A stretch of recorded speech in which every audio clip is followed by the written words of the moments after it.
الحمدللہ وحدہ لا شریک لہ والصلاة والسلام علی من لا نبی بعدہ وعلی آلہ واصحابہ الذین اوفوا عہدہ اما بعد اعوذ باللہ من الشیطان الرجیم بسم اللہ الرحمن الرحیم وسارعوا الی مغفرۃ من ربکم وجنۃ عرضها السماوات والارض اعدت للمتقین اللہم صلی علی محمد وعلی آل محمد کما صلیت علی ابراہیم وعلی آل ابراہیم انک حمید مجید اللہم بارک علی محمد وعلی آل محمد کما بارکت علی ابراہیم وعلی آل ابراہیم انک حمید مجید۔ اللہ تعالیٰ کے فضل و کرم سے تخصص فی العقائد الاسلامیہ کے اسباق چل رہے ہیں اور ہم اس میں 6 کتب عقائد پڑھ رہے ہیں۔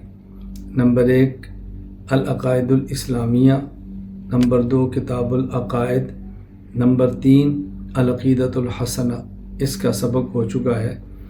اب العقائد النصفیہ کا سبق جاری ہے اور انشاءاللہ اس کے بعد العقیدۃ الطحاویہ اور الفقہ الاکبر کا سبق ہم پڑھیں گے۔ علامہ نصفی رحمہ اللہ فرماتے ہیں والجنت حق والنار حق وہما مخلوقتان موجودتان باقیتان لا تفنیان ولا یفنا اہلہما۔ جنت اور جہنم برحق ہیں، یہ دونوں پیدا کی جا چکی ہیں، دونوں موجود ہیں، ہمیشہ رہنے والی ہیں۔ نہ تو جنت اور جہنم فنا ہوگی اور نہ ہی اہل جنت اور اہل جہنم فنا ہوگی۔ یہ ہمارا عقیدہ ہے کہ جنت اور جہنم پیدا ہو چکی ہیں اور جنت اور جہنم ہمیشہ رہیں گی، یہ فنا نہیں ہوں گی۔ امام اعظم ابو حنیفہ نعمان بن ثابت رحمہ اللہ وفات 150 ہجری الفقہ الاکبر میں تحریر فرماتے ہیں والجنت والنار مخلوقتان اليوم لا تفنیان ابدا۔ جنت اور جہنم پیدا کی جا چکی ہیں، آج بھی موجود ہیں اور یہ کبھی فنا نہیں ہوں گی۔ جنت ہمیشہ رہے گی، اس پہ دلائل، جہنم ہمیشہ رہے گی، اس پہ دلائل۔ پھر ان پہ کچھ اشکال اور اس کے جوابات سماعت فرمائیں۔ سورہ آل عمران آیت نمبر 133 وسارعوا الی مغفرۃ من ربکم وجنۃ عرضها السماوات والارض اعدت للمتقین۔ اپنے رب کی جانب سے ملنے والی مغفرت اور جنت کی طرف تم دوڑو، جس جنت کی چوڑائی آسمان و زمین کی طرح ہے اور اس کو متقین کے لیے تیار کیا گیا ہے۔ اس آیت کے تحت علامہ ناصر الدین ابو سعید عبداللہ بیضاوی رحمہ اللہ وفات 685 ہجری تفسیر البیضاوی میں لکھتے ہیں وفیہ دلیل علی ان الجنت مخلوقۃ۔ اس آیت میں اس بات کی دلیل ہے کہ جنت کو اللہ تعالیٰ نے پیدا فرما دیا ہے۔ یہاں بطور فائدہ کے ایک بات سمجھ لیں، ایک لفظ ہے سرعت اور ایک لفظ ہے عجلت۔ بظاہر سرعت کا معنی بھی لوگ جلدی کرتے ہیں، عجلت کا معنی بھی جلدی کرتے ہیں، لیکن سرعت اور عجلت میں فرق ہے۔ سرعت کہتے ہیں تقدیم ما حقہ التقدیم اور عجلت کہتے ہیں تقدیم و ما حقہ التاخیر۔ جس کو جلدی کرنا چاہیے اس کو جلدی کرنا یہ سرعت ہے، اور جس کو جلدی نہیں کرنا چاہیے اس کو جلدی کرنا یہ عجلت ہے۔ اس لیے حدیث پاک میں ہے العنات من الرحمن والعجلت من الشیطان۔ بردباری اللہ کی طرف سے ہے اور عجلت یہ شیطان کی طرف سے ہے۔ میں سرعت اور عجلت میں فرق کرنے کے لیے ترجمہ یوں کرتا ہوں، سرعت کا معنی ہوتا ہے جلدی کرنا اور عجلت کا معنی ہوتا ہے جلد بازی کرنا۔ جلدی کرنا ٹھیک ہے، جلد بازی کرنا ٹھیک نہیں ہے۔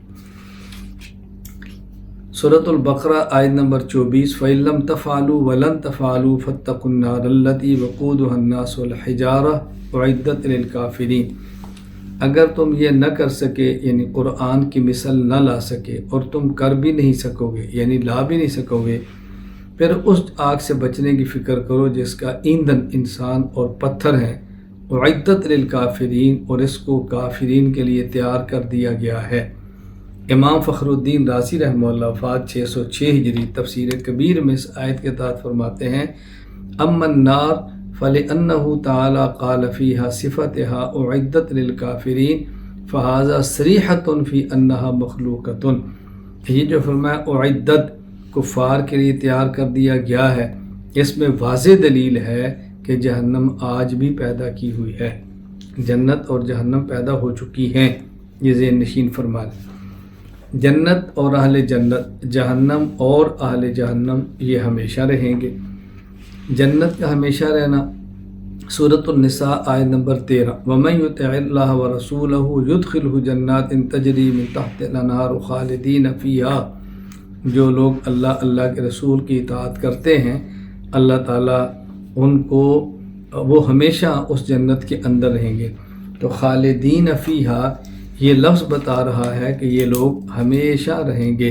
تو ظاہر ہے یہ جنت میں ہمیشہ تبھی رہیں گے جب جنت اور جہنم بھی ہمیشہ رہے۔ اگر جنت اور جہنم ہمیشہ نہیں رہے گی تو یہ جنت اور جہنم میں ہمیشہ کیسے رہیں گے؟ سورۃ المائدہ آیت نمبر 37، یریدون ان یخرجوا من النار وما هم بخارجین منها ولہم عذاب مقیم۔ یہ کافر چاہیں گے جہنم سے نکلیں، لیکن یہ ہرگز جہنم سے نہیں نکل سکیں گے۔ ما نافیہ ہے، جب اس کی خبر پر با آ جائے تو تاکید کے لیے آتی ہے، اور ان کے لیے عذاب ہوگا جو دائمی ہے۔ تو دائمی عذاب تبھی ہوگا جب جہنم دائمی ہوگی۔ یہاں ایک اشکال اور اس کا جواب سے بات فرمائے۔ اشکال کیا ہے؟ سورۃ الرحمن آیت نمبر 26، کل من علیہا فان ویبقی وجہ ربک ذو الجلال والاکرام۔ اس زمین پر جو کچھ بھی ہے سب کچھ فنا ہونے والا ہے، صرف پروردگار کی ذات باقی رہ جائے گی۔ تو قرآن تو کہہ رہا ہے کہ اللہ کے علاوہ ہر کسی نے فنا ہونا، اور آپ عقیدہ بیان کر رہے ہیں کہ جنت اور جہنم نے ہمیشہ رہنا ہے۔ تو یہ عقیدہ تو بظاہر اس آیت کے خلاف ہے۔ اس کے 3 جواب سماعت فرما لیں۔ نمبر 1 جواب جو ابو الفرج عبد الرحمن بن ابو الحسن علی بن محمد ابن الجوزی رحمہ اللہ، وفات 597 ہجری، تفسیر زاد المسیر میں تعریر فرماتے ہیں، کل من علیہا فان ای علی الارض، ہر وہ چیز فنا ہونے والی ہے جو زمین کے اوپر ہے۔ تو جنت زمین کے اوپر نہیں ہے، علیین کے اوپر ہے، اور جہنم زمین کے اوپر نہیں ہے بلکہ 7 زمینوں سے نیچے ہے۔ تو اس آیت کا تعلق ان چیزوں کے ساتھ ہے جو زمین پر ہیں، لہذا اس آیت کی بنیاد پر اشکال نہیں ہے۔ دوسرا جواب حکیم الامت مولانا اشرف علی تھانوی رحمہ اللہ، وفات 1362 ہجری، تفسیر بیان القرآن میں دیتے ہیں۔ حضرت رحمۃ اللہ علیہ کا جواب وہ کیا ہے اس کو اچھی طرح سمجھ لیں۔ حضرت نے یہاں پر 2 باتیں فرمائی ہیں۔ ایک یہ بات کہ قرآن کریم میں ہے کل شیء ہالک الا وجہہ لہ الحکم والیہ ترجعون، کہ ہر چیز فنا ہونے والی ہے سوائے اللہ کی ذات کے، حکومت حقیقی اللہ کی ہے، اور ہر کسی نے اللہ ہی کی طرف لوٹ کر جانا ہے۔ کل شیء ہالک الا وجہہ، اللہ کے علاوہ ہر چیز نے ہلاک ہونا ہے۔ تو یہاں 2 باتیں ہیں۔ نمبر 1 اللہ کی توحید کا اس بات کیسے ہے، اور نمبر 2 اللہ کے علاوہ جو ہر چیز نے فنا ہونا ہے تو اس کا مطلب کیا ہے۔ حکیم الامت تھانوی کی عبارت پڑھ کے میں جواب عرض کرتا ہوں، پھر اس کا میں خلاصہ بھی عرض کر دوں گا تاکہ آپ سمجھ جائیں۔ حضرت فرماتے ہیں پس تریان عدم دلیل ہے عدم قدم کی، یعنی ان چیزوں یہ چیزیں قدیم نہیں ہیں۔ پس تریان عدم یعنی ان پر فنائیت آنی ہے، انہوں نے ختم ہونا ہے۔ تو جس چیز نے ختم ہونا ہو اس بات کی دلیل ہوتی ہے کہ یہ ہمیشہ سے نہیں ہے، قدیم نہیں۔ اور عدم قدم دلیل ہے عدم وجود کی۔ تو جو چیز ہمیشہ سے نہیں ہے اس کا معنی ہے اس کا ہمیشہ سے وجود نہیں ہے۔ تو جو قدیم نہ ہو وہ ہمیشہ سے موجود نہیں ہوتی، اور استحقاق عبادت کے لیے وجود شرط ہے۔ تو عبادت اس کی کریں گے جو موجود ہو، تو جو چیز کسی دور میں موجود بھی نہیں تو عبادت کی مستحق بھی نہیں ہے۔ اور شرط کا فوت مستلزم فوت مشروط کو ہے۔ تو عبادت کی شرط کیا ہے؟ موجود ہونا۔ جب موجود ہی نہیں ہے تو عبادت ہی نہیں ہے۔ تو یہ فرماتے ہیں شرط کا فوت ہو جانا مشروط کے فوت ہونے کو مستلزم ہے، بس اللہ کے اس کے سوا کوئی مستحق عبادت نہ ٹھہرا۔ یہ مضمون توحید کا ہو گیا۔ اب حضرت فرماتے ہیں جن روایتوں میں جنت اور دوزخ عرش و کرسی کا فنا نہ ہونا آیا ہے جیسا کہ در منصور میں ہے، اگر صحیح سند سے ثابت ہو جاویں تو بھی صحت دلیل صحت استدلال میں کوئی اشکال نہیں، حالق عام ہو جاوے گا حالق الذات اور حالق الصفات کو کہ اللہ کے علاوہ ہر چیز ہلاک ہونے والی ہے۔ اس کے دو معنی ہیں کہ ذات ہلاک ہونے والی ہے، یا ذات تو ہلاک نہیں ہوتی بلکہ صفات ہلاک ہونے والی ہے۔ صفات سب کی بدلتی ہیں، بالخصوص تقید بالزمان کے کہ اس سے بجز منظم مطلق کے کوئی خالی نہیں، بس سب ہالک ہوئے، اور محل حادث چونکہ حادث ہوتا ہے اس لیے سب حادث ہوئے، اور حدوث دلیل ہے عدم وجوب کی، بس استدلال بھی عام رہا۔ تو حکیم الامت تھانوی رحمۃ اللہ علیہ کی یہ تفسیر بیان القرآن آپ نے عوام کے لیے لکھی ہے اور علماء کو سمجھانی مشکل ہو جاتی ہے۔ بتائیں حکیم الامت تھانوی رحمۃ اللہ کا کیا علم ہوگا؟ یعنی وہ تفسیر جو عوام کے لیے لکھی ہے وہ علماء کو سمجھنے میں دقت پیش آ رہی ہے، تو جو بات وہ خالص علماء کے لیے فرمائیں گے کیسی وزنی بات ہوگی۔ اب حضرت کی بات کو سمجھ لیں۔ حضرت فرماتے ہیں کہ عبادت کے مستحق صرف اللہ کی ذات ہے، اللہ کے علاوہ کوئی عبادت کا مستحق نہیں۔ کیوں؟ قرآن کہتا ہے کل شیء ہالک الا وجہ، تو جو ہلاک ہونے والی چیز ہے اس کا معنی کہ یہ قدیم نہیں ہے، ہمیشہ سے نہیں ہے، اور جو قدیم نہ ہو اس بات کی علامت ہے کہ اس کا وجود نہیں ہے، اور عبادت اس کی کریں گے جس کا وجود ہو۔ عبادت کے لیے وجود شرط ہے، تو جب وجود ہی نہیں ہے تو عبادت ہی نہیں، تو معلوم ہو کہ اللہ کی ذات کے علاوہ کوئی بھی عبادت کا مستحق نہیں۔ یعنی عبادت کا مستحق وہ ہوگا جو ہمیشہ رہے، جس نے ہمیشہ رہنا نہیں اس کی عبادت کیسے کریں گے؟ ایک بات۔ دوسرا فرماتے ہیں کہ اب جو بعض نصوص سے ثابت ہوتا ہے کہ جنت ہے، جہنم ہے، عرش ہے، کرسی ہے، انہوں نے ہمیشہ رہنا ہے، تو پھر وہ تو ہلاک نہیں ہوں گے، تو اس کا معنی کہ اس کی عبادت کی جا سکتی ہے۔ فرماتے ہیں ہلاک ہونے کا مطلب عام ہے ذات ہلاک ہو جائے یا ذات باقی رہے، صفات ہلاک ہو جائے۔ تو جب کسی کی صفت بدلتی ہے اس کا معنی کہ ایک صفت ختم ہوئی تو دوسری، وہ ختم ہوئی تو تیسری، تو ہلاکت تو ہوئی نا، خواہ ہلاکت ذات کی ہو ہلاکت صفات کی ہو۔ تو جس کی صفت ہلاک ہو رہی ہے اس کا معنی یہ ہلاک ہونے والی صفت ایسی ذات پر ہے کہ جس کی صفات ہلاک ہوتی ہیں، اور جس کی صفتیں بدلتی رہیں وہ موصوف بھی ہمیشہ باقی نہیں رہتا، وہ محل حادث ہے، تو اس لیے وہ عبادت کا مستحق بھی نہیں ہو سکتا۔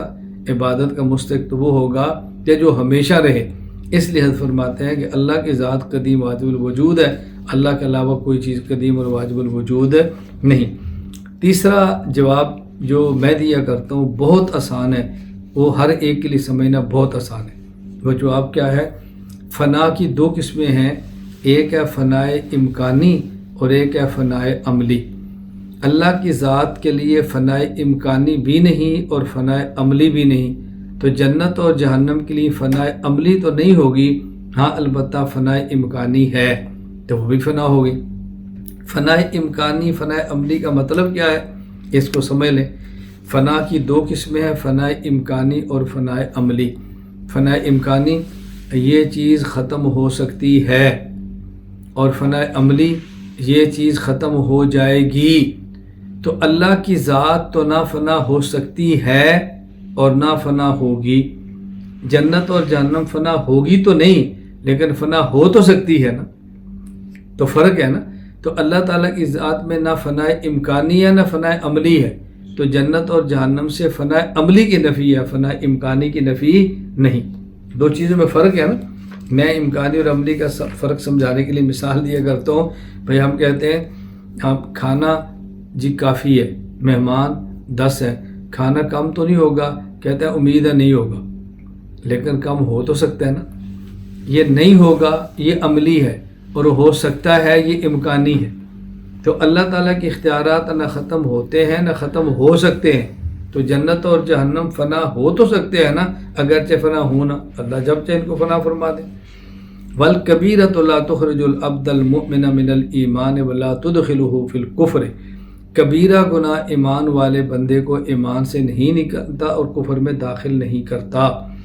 واللہ تعالیٰ لا یغفر ان یشرک بہ ویغفر ما دون ذلک لمن یشاء من الصغائر والکبائر، اللہ تعالیٰ شرک کو معاف نہیں فرمائیں گے اور اس کے علاوہ جس کے چاہیں گے صغیرہ اور کبیرہ گناہ معاف فرما دیں گے۔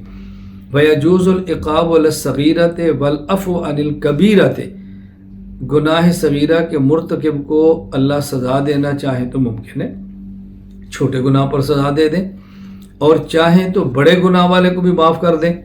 اذا لم تکن ان استحلال والاستحلال کفر، یہ اس وقت اب ہے جب تک کبیرہ گناہ کرنے والا کبیرہ گناہ کو حلال نہ سمجھے، اگر حلال سمجھ کے کیا تو پھر کفر ہو جائے گا اور کافر کو اللہ معاف نہیں فرماتے۔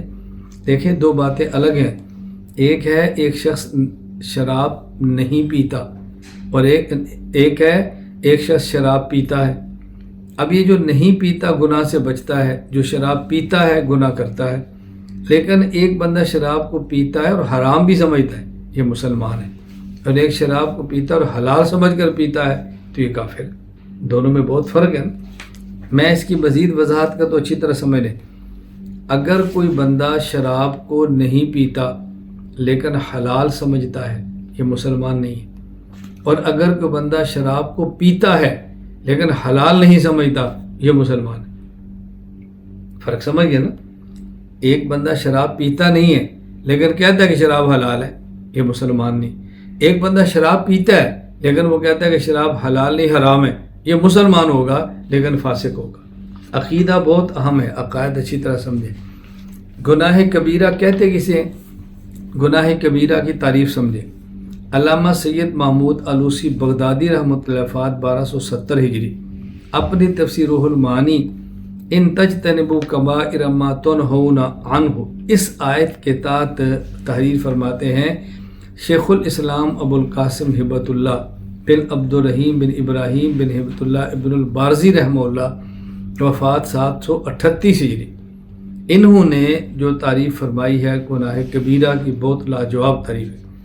شیخ الاسلام البارزی فرماتے ہیں ان الکبیرۃ کل ذنب قرن بہ وعید، گناہ کبیرہ اس کو کہتے ہیں قرآن کریم یا حدیث میں اس کے کرنے والے پر وعید آئی ہو کہ اس کو یہ سزا ملے گی، او حد، یا ایسا گناہ ہو کہ جس کے کرنے والے پر قرآن کریم یا حدیث میں حد بیان کی ہو۔ حد کہتے ہیں متعین سزا کو، اور تعزیر کہتا ہے جو متعین نہیں ہوتی، قاضی کی ثواب دید پر ہے۔ اور لعن، یا اس کے اوپر لعنت آئی ہو بنص کتاب او سنت قرآن یا حدیث میں، او علم ان مفسدتہ کا مفسدت ما قرن بہ وعید، یا اس گناہ پر قرآن کریم اور حدیث پاک میں وعید نہیں آئی، اس پر حد بیان نہیں ہوئی، اس پر لعنت نہیں آئی، لیکن اس کی جو خرابی ہے، فساد اس گناہ کی طرح ہے جس پر وعید آئی ہے یا حد آئی ہے، فساد اس کی طرح، او اکثر میں مفسدتی ہی، یا اس سے بھی زیادہ فساد ہے۔ مثال سمجھیں، شراب پر لعنت تو قرآن کریم میں ہے، لیکن شراب کی وجہ سے انسان کو نشہ آتا ہے۔ اگر کوئی انسان ایسی چیز کھا لے یا پی لے جس میں نشہ شراب سے بھی زیادہ ہو، اب اس چیز کا ذکر تو قرآن میں نہیں ہے، اس پر تو قرآن میں حد نہیں ہے، اس پر تو لعنت نہیں آئی، اس کو بھی گناہ کبیرہ کہیں گے۔ کیوں؟ جس گناہ پر قرآن کریم میں لعنت آئی ہے یا حد بیان کی گئی ہے، اس کا فساد اس سے بھی زیادہ ہے۔ ممکن ہے کوئی بندہ تھوڑی سی شراب پیے اور کچھ ہوش میں رہے، اور کوئی بندہ اتنا سخت انجیکشن لگوا لے کہ بالکل ہی اسی ہوش اڑ جائے، یہ تو شراب سے بھی آگے نکل گیا۔ او اشعر بتہاون مرتکبہ فی دینہ، یا کوئی بندہ ایسا کام کرے کہ اس کو دیکھنے سے معلوم ہو کہ یہ دین کو ذلیل سمجھتا ہے، اس عمل کی اس کیا کوئی اہمیت نہیں ہے، یہ گناہ کبیرہ ہوگا۔ اس کی مثال سمجھ لیں، جس کے کرنے والے پر قرآن و سنت میں وعید کی گئی ہو، جیسے یتیم کا مال کھانا، قرآن کریم میں کہ جہنم اپنے پیٹ میں ڈال ہے، جس پر حد مقرر کی گئی ہو، جیسے زنا کرنا، چوری کرنا، شراب پینا، اس کی حد ہے، جس کے مرتکب پر لعنت کی گئی ہو، جیسے کسی کو نقصان پہنچانے کے لیے جھوٹ بولنا، یہ لعنت کی گئی، جس کو نام فساد اس سے بھی زیادہ ہو، جیسے نشہ آور چیزیں استعمال کرنا، ڈاکے ڈالنا، جو کام اس انداز میں کیا جائے کہ دیکھنے والا سمجھے اس کے دل میں دین کی کوئی اہمیت نہیں ہے۔ اس کی مثال جیسے مقدس اوراق کو عام کاغذ پھینکنے کی جگہ پہ پھینک دینا، یہ گناہ کبیرہ ہے جب دیکھنے سے محسوس کا کوئی اہمیت نہیں ہے۔ اس کو ذہن میں رکھ لیں۔ مثال کے طور پہ دیکھیں، جگہ پاک ہے، قرآن کریم بھی پاک ہے، کوئی بندہ وہاں پہ قرآن کریم رکھ دیتا ہے، یہ بے ادبی ہے۔ ہم اس کو سمجھائیں گے کہ ایسا نہ کرو، لیکن اگر وہ قرآن کریم رکھتا ہے ایسے انداز میں جیسے جوتی پھینکی جاتی ہے، تو اب اس کو دیکھنے سے معلوم ہوتا ہے قرآن کی توہین کر رہا ہے۔ اب دونوں میں فرق ہے نا۔ یہاں میں درمیان میں ایک بات عرض کر دوں، بس اوقات لوگ قرآن کریم کو زمین پہ رکھ دیتے ہیں، اور اس سے بڑھ کر جو ہم نے آنکھوں سے دیکھا ہے، بس اوقات لوگ مسجد میں جاتے ہیں، جوتی رکھتے ہیں اور اس کے اوپر قرآن رکھ دیتے ہیں مسجد کے اندر۔ اگر ان کو کہا جائے کہ ایسا کیوں کرتے ہو، تو ان کی دلیل ہوتی ہے کیا یہ جگہ ناپاک ہے، کیا یہ جوتی ناپاک ہے؟ تو اس کا جواب ہے تو بہت آسان، لیکن اس سے لڑائی ہونے کا خطرہ ہے۔ آپ اپنا پاؤں اٹھائیں اور ان کے منہ کے اوپر رکھ دیں، اس سے پوچھو کہ میرا کوئی پاؤں ناپاک ہے، تیرے منہ پہ رکھ دیا تو کیا ہو؟ اب دیکھنا برداشت نہیں کرے۔ تو آپ پاک پاؤں کو اپنے منہ پہ رکھنا برداشت نہیں کر رہے، تو قرآن کریم کو پاک جوتے پہ رکھنا آپ کیوں برداشت کر رہے ہیں بھائی؟ یہ اللہ کا کلام ہے، ذرا سوچا کریں ان باتوں۔ اور گناہ صغیرہ کی تعریف کیا ہے؟ اب دیکھیں، صغیرہ گناہ کی تعریف سمجھنی بہت آسان ہو گئی ہے۔ وَالصَّغِيرَةُ كُلُّ ذَنْبٍ لَمْ يُقْتَرَنْ بِهِ وَعِيدٌ وَلَا حَدٌّ وَلَا لَعْنٌ بِنَصِّ كِتَابٍ أَوْ سُنَّةٍ وَلَمْ تَبْلُغْ مَفْسَدَتُهُ مَبْلَغَ الْكَبَائِرِ۔ صغیرہ گناہ اس کے مقابلے میں جس پہ حد نہ آئی ہو، جس پہ لعنت نہ بیان کی گئی ہو، اور جس کے اوپر وعید نہ آئی ہو، اور اس کا فساد کبیرہ گناہ کی طرح نہ ہو، یہ گناہ صغیرہ ہے۔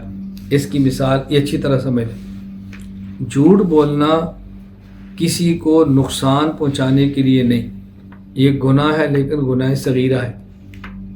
بعض لوگوں نے عادت ہوتی ہے ایسی مذاق کے لیے جھوٹ بول رہے بھی، کیوں؟ بس شغل میلے کے لیے۔ یہ بڑا گناہ تو لیکن چھوٹا ہے، لیکن اگر اس گناہ کو مسلسل کیا جائے تو یہ گناہ کبیرہ بھی، گناہ صغیرہ بھی گناہ کبیرہ بن جاتا ہے۔ اس کو ذہن میں رکھ لیں۔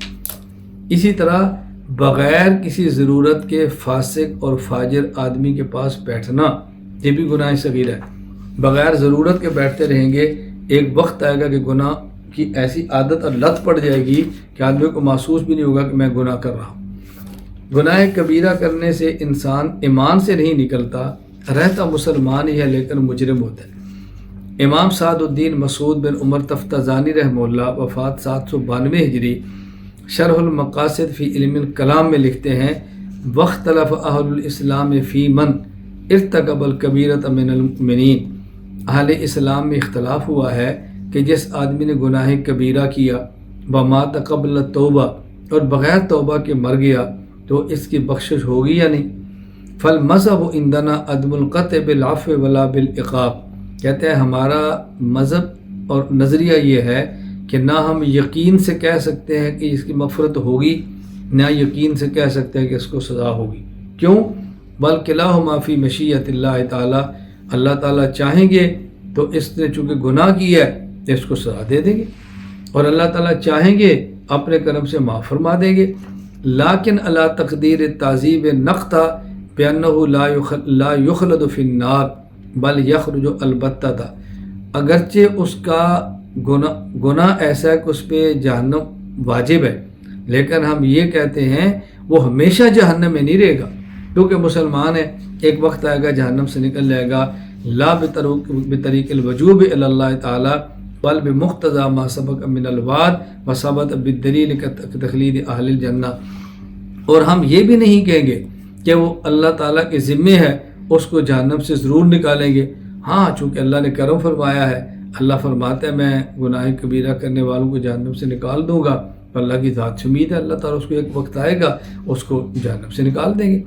جس طرح اہل جنت ہیں وہ جنت میں ہمیشہ رہیں گے، لیکن اللہ کے ذمہ نہیں ان کو ہمیشہ رکھے، اللہ کا کرم ہے کہ اہل ایمان کو ہمیشہ جنت میں رکھیں گے۔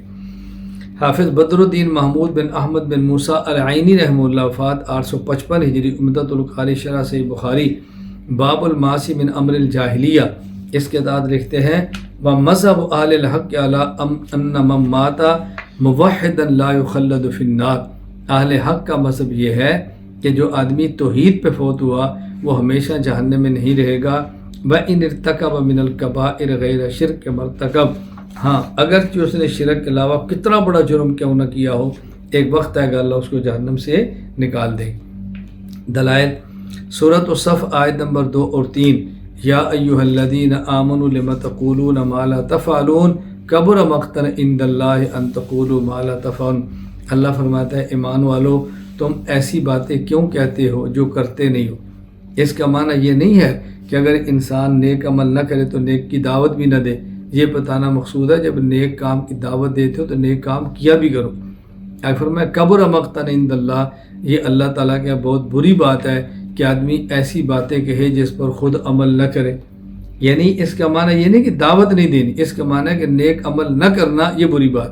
تو یہاں دیکھو جو انسان گناہ کرتا ہے اللہ اس کو آمنو فرماتے ہیں، گناہ بھی کر رہے اللہ فرماتا ہے تم کیسے مومنوں کے گناہ کرتے ہو، تو معلوم ہو کہ گناہ کرنے سے انسان مومن ہی رہتا ہے، کافر نہیں ہوتا۔ حدیث صحیح بخاری حدیث نمبر 5827، امام محمد بن اسماعیل بخاری رحمہ اللہ وفات 256 ہجری فرماتے ہیں حضرت ابو ذر رضی اللہ تعالیٰ فرماتے ہیں میں رسول اللہ صلی اللہ علیہ وسلم خدمت میں حاضر ہوا اور آپ سفید کپڑا اپنے اوپر لے کر آرام فرما رہے تھے تو میں چلا گیا۔ فرماتے ہیں سمت میں پھر دوبارہ آیا، میں جب آیا تو آپ بیدار ہو چکے تھے، تو آپ نے فرمایا ما من عبد قال لا الہ الا اللہ ثم مات علی ذلک الا دخل الجنہ، جس آدمی نے بھی کلمہ پڑھا لا الہ الا اللہ وہ جنت میں جائے گا، کلمے پر فوت ہوا۔ حضرت ابو ذر کہتے ہیں میں نے پوچھا وَإِن زَنَا وَإِن سَرَقَ، حضور وہ زنا چوری کرے پھر بھی جائے گا؟ فرمایا وَإِن زَنَا وَإِن سَرَقَ، زنا چوری کرے پھر بھی جائے گا۔ کہتے ہیں میں نے پھر پوچھا وَإِن زَنَا وَإِن سَرَقَ، حضور زنا اور چوری کرے تب بھی جائے گا؟ فرمایا پھر بھی جائے گا وَإِن زَنَا وَإِن سَرَقَ۔ کہتے ہیں میں تیسری بار پھر پوچھا وَإِن زَنَا وَإِن سَرَقَ، اللہ کے نبی زنا اور چوری کرنے والا بھی جنت میں جائے گا؟ فرمایا وَإِن زَنَا وَإِن سَرَقَ عَلَىٰ رَغْمِ أَنْفِ أَبِي ذر، ابو ذر تو ناک رگڑتا رہے وہ تب بھی جائے گا، تو ناک رگڑتا رہے وہ تب بھی جائے گا، اس نے جنت میں جانا ہے۔ اللہ اکبر۔ حضرت ابو ذر رضی اللہ تعالیٰ نے جب یہ حدیث بیان فرمایا کرتے تھے نا تو شوق سے فرمایا کرتے تھے اللہ رغم انف ابی ذر، اللہ انف رغم ابی ذر، کہ حضور نے ان کو جملہ فرمایا تھا نا تو نبی پاک صلی اللہ علیہ وسلم کے جملے کو بڑے پیار سے دہرایا کرتے تھے۔ یہ جملہ رسول اللہ صلی اللہ علیہ وسلم کا ابو ذر کی مخالفت میں نہیں تھا، یہ پیار سے ابو ذر کو سمجھانے پہ تھا، جیسے ہم کہتے ہیں کہ یار اس نے میرا جرم کیا ہے تیرا کیا ہے، تجھے کیا تکلیف ہے؟ وہ میرا کھایا میں نے معاف کر دیا، تو خام کہہ رہے کیوں معاف کیا؟ بھائی میں نے کیا اچھا کیا معاف کیا، تو کون ہوتا ہے؟ جس طرح ہم اس طرح پیار سے کہتے ہیں نا اپنے بیٹے کو کسی کو بھی، تو رسول اللہ صلی اللہ علیہ وسلم نے سمجھانے کے لیے یہ بات ارشاد فرمائی ہے۔ خیر یہ اس بات کی دلیل ہے، میں نے کہا کہ یہ مومن ہی رہتا ہے اور یہ ایک وقت آئے گا جنت میں جائے گا اللہ تعالیٰ۔ ہاں گناہ کی وجہ سے جہنم میں چلا گیا، اللہ پھر بھی اس کو جہنم سے نکال کے جنت میں داخل کریں گے، اس پہ دلیل دے گے۔ حضرت امام محمد بن اسماعیل بخاری رحمہ اللہ حدیث نمبر 256 اور نہ امام محمد بن اسماعیل بخاری رحمہ اللہ وفات 256 ہجری، صحیح بخاری حدیث 6571۔ حضرت عبداللہ بن مسعود رضی اللہ عنہ فرماتے ہیں رسول اللہ صلی اللہ علیہ وسلم فرمایا انی لعالم آخر اہل النار خروجا منہا و آخر اہل الجنت دخولا، میں اس بندے کو جانتا ہوں جو سب سے آخر میں جہنم سے نکلے گا اور سب سے آخر میں جنت میں داخل ہوگا۔ فرمایا رجل یخرج من النار کبوا، ایک بندہ جو جہنم سے گھٹنوں کے بل گھسڑتے ہوئے نکلے گا، یہ آخری بندہ ہوگا جس کو اللہ جہنم سے نکالیں گے۔ فیاتیہا، اللہ تعالیٰ فرمائیں گے اذهب فادخل الجنہ، جاؤ جنت میں داخل ہو جاؤ۔ فیاتیہا، وہ گھٹنوں کے بل گھسڑتا ہوا جنت کی طرف آئے گا۔ فیخیر الیہ انہا ملآ، تو اس کا خیال ہوگا جنت فل ہوگی بھری ہوئی ہے۔ فیرجع، واپس آئے گا یا رب وجدتھا ملآ، اے اللہ جنت تو بھری ہوئی ہے میں کہاں جاؤں؟ اللہ فرمائیں گے اذهب فادخل الجنہ، جاؤ تم بھی جنت میں جاؤ۔ آگے کیا حدیث ہے؟ فإن لک مثل الدنیا وعشرۃ امثالھا، فرمایا تجھے ہم اس دنیا سے بھی 10 گنا بڑی جنت دیں، دنیا سے 10 گنا بڑی جنت۔ اللہ اکبر۔ جاؤ، حدیث پاک میں آتا ہے وہ کہے گا تسخر منی او قال تضحک منی وانت الملک، اے اللہ آپ بادشاہ ہو کر کے مذاق کرتے ہیں، دنیا سے 10 گنا بڑی جنت مجھے آپ دیں گے، آپ مجھ سے مذاق کرتے ہیں۔ کہتے ہیں فقد رأیت رسول اللہ صلی اللہ علیہ وسلم ضاحک، نبی پاک صلی اللہ علیہ وسلم اتنے ہنسے حتیٰ بدت نواجذہ، کہ آپ اتنا ہنسے کہ آپ کے دانت نظر آنا شروع ہو گئے اتنے۔ فکان یقول ذاک ادنی اہل الجنت منزلۃ، آپ نے فرمایا یہ وہ شخص ہے جس کی جنت سب سے چھوٹی ہوگی، جس کی جنت سب سے چھوٹی ہوگی۔ ذرا اللہ کی کرم نوازیاں دیکھیں۔ مجھے یقین فرمائیں بہت تعجب ہوتا ہے، اور مجھے بہت تعجب ہوا جب میں نے ایک معروف عالم کا یہ بیان سنا کہ صرف تم نے جنت میں نہیں جانا، اوروں کو بھی جنت میں جانے دو۔ اگر صرف تم نے جنت میں جانا ہے تو اتنی بڑی جنت کا خدا نے اچار ڈالنا ہے، الیاذ باللہ۔ یہ جملہ سن کر مجھے بہت تعجب ہوا۔ میں نے کہا دیکھو، جو سب سے آخر میں بندہ جنت میں جانے والا ہے اس کی جنت اس دنیا سے 10 گنا بڑی ہے، لیکن جنت میں ایک ہی بندہ ہو، اس کے ساتھ اور کوئی نہیں ہو۔ تو یہ کہنا کہ اگر اوروں نے نہیں جانا ہے تو اتنی بڑی جنت کا خدا نے اچار ڈالنا ہے، یہ جنت کو نہ سمجھنے والی بات ہے۔ جنت رہنے کی جگہ نہیں ہے، جنت عیش کرنے کی جگہ ہے، جنت عیش کرنے کی جگہ ہے۔ کہیں رہنا ہونا تو بندہ گزارا کرتا ہے، بھائی تھوڑا سا آگے ہو جو ایک اور کو بھی ساتھ سلا لو، یہ تو گزارا کرنے والی بات ہے۔ تو جنت تو گزارا کرنے کی جگہ نہیں ہے نا، وہ تو اللہ تعالیٰ نے مومن کی عیش کے لیے بنائی۔ تعجب ہوتا ہے ایسی باتیں سن کر۔ دیکھو میں خدا کی قسم اٹھا کے کہہ رہا ہوں، آگے دلائل بھی آ رہے ہیں، کافر جنت کی خوشبو اور ہوا بھی نہیں سونگھ سکتا۔ کافر کو قیامت کے دن 1 سیکنڈ کے لیے اللہ کے عرش کا سایہ نہیں مل سکتا۔ کافر کو خدا کی قسم حوض کوثر سے 1 گھونٹ پانی کا نہیں مل سکتا۔ یہ اللہ اور اللہ کے رسول کے فیصلے ہیں صلی اللہ علیہ وسلم۔ ہم اپنی مرضی سے نہ کسی کو جنت میں داخل کر سکتے ہیں، نہ کسی کو ہم جنت سے نکال سکتے ہیں۔ کافر اور مشرک کی بخشش نہیں ہوگی۔ سورۃ النساء آیت نمبر 116، ان اللہ لا یغفر ان یشرک بہ ویغفر ما دون ذلک لمن یشاء، اللہ مشرک کو معاف نہیں فرمائیں گے، اور مشرک کے علاوہ اللہ تعالیٰ جس کو چاہیں گے معاف فرما دیں گے۔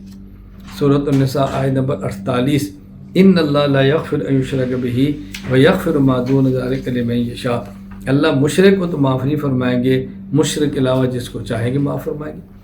اسی طرح اللہ تعالیٰ نے کفار کے بارے میں فرمایا، ان الذین کذبوا بآیاتنا واستکبروا عنہا لا تفتح لهم ابواب السماء ولا يدخلون الجنہ حتی یلج الجمل فی سم الخیاط، جس شخص نے کفر کیا، اللہ کی آیات کا انکار کیا، ایسے آدمی کے لیے جنت کا آسمان کا دروازہ ہی نہیں کھلے گا۔ اللہ اکبر۔ جنت آسمانوں سے اوپر ہے، جس نے جنت میں جانا ہے تو آسمان سے گزر کے جانا ہے۔ فرمایا کافر کے لیے آسمان کے دروازے ہی نہیں کھلیں گے، اور اس کسی بھی کافر کا جنت میں داخل ہونا ایسے ہی ناممکن ہے، حتیٰ یلج الجمل فی سم الخیاط، جس طرح سوئی کے دھاگا ڈالنے کے سوراخ میں اونٹ کا داخل ہونا ناممکن ہے۔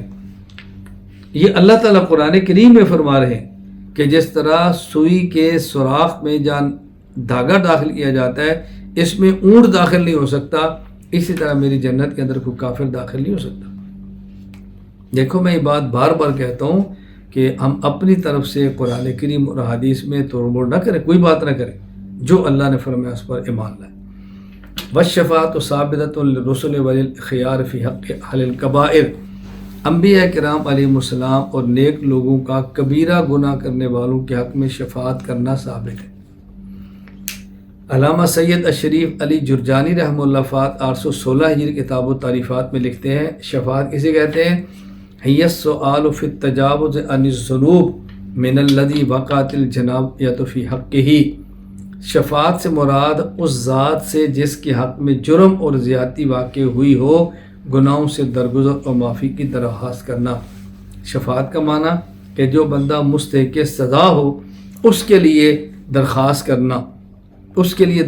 کرنا کہ اے اللہ اس کو آپ معاف فرما دیں، یا دنیا میں کسی کا نہ معاف فرما دیں، اس کو کہتے ہیں شفاعت اور سفارش۔ میں یہاں ایک بات عرض کرتا ہوں دلائل دینے سے پہلے، میرا مزاج یہ ہے کہ اگر کوئی میرے ہاں ایسا بندہ آئے جس کا مرکز میں داخلہ نہ بنتا ہو اور کسی کی سفارش لے کر آئے تو گنجائش ہو تو میں اس کا داخلہ کر لیتا ہوں۔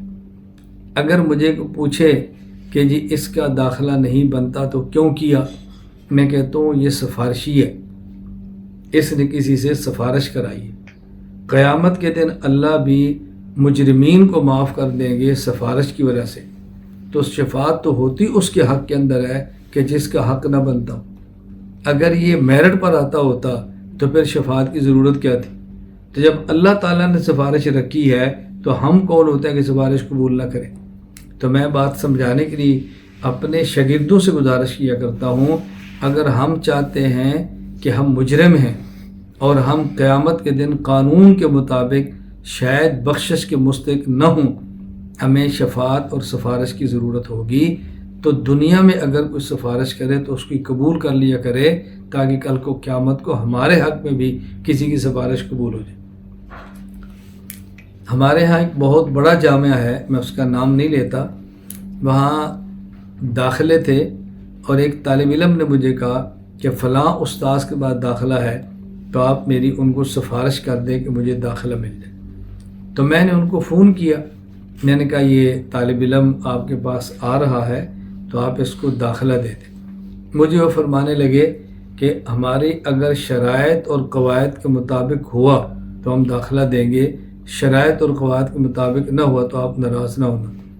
میں نے ان سے گزارش کی اگر آپ کی شرائط اور قواعد کے مطابق ہوتا تو پھر مجھ سے فون کیوں کراتا؟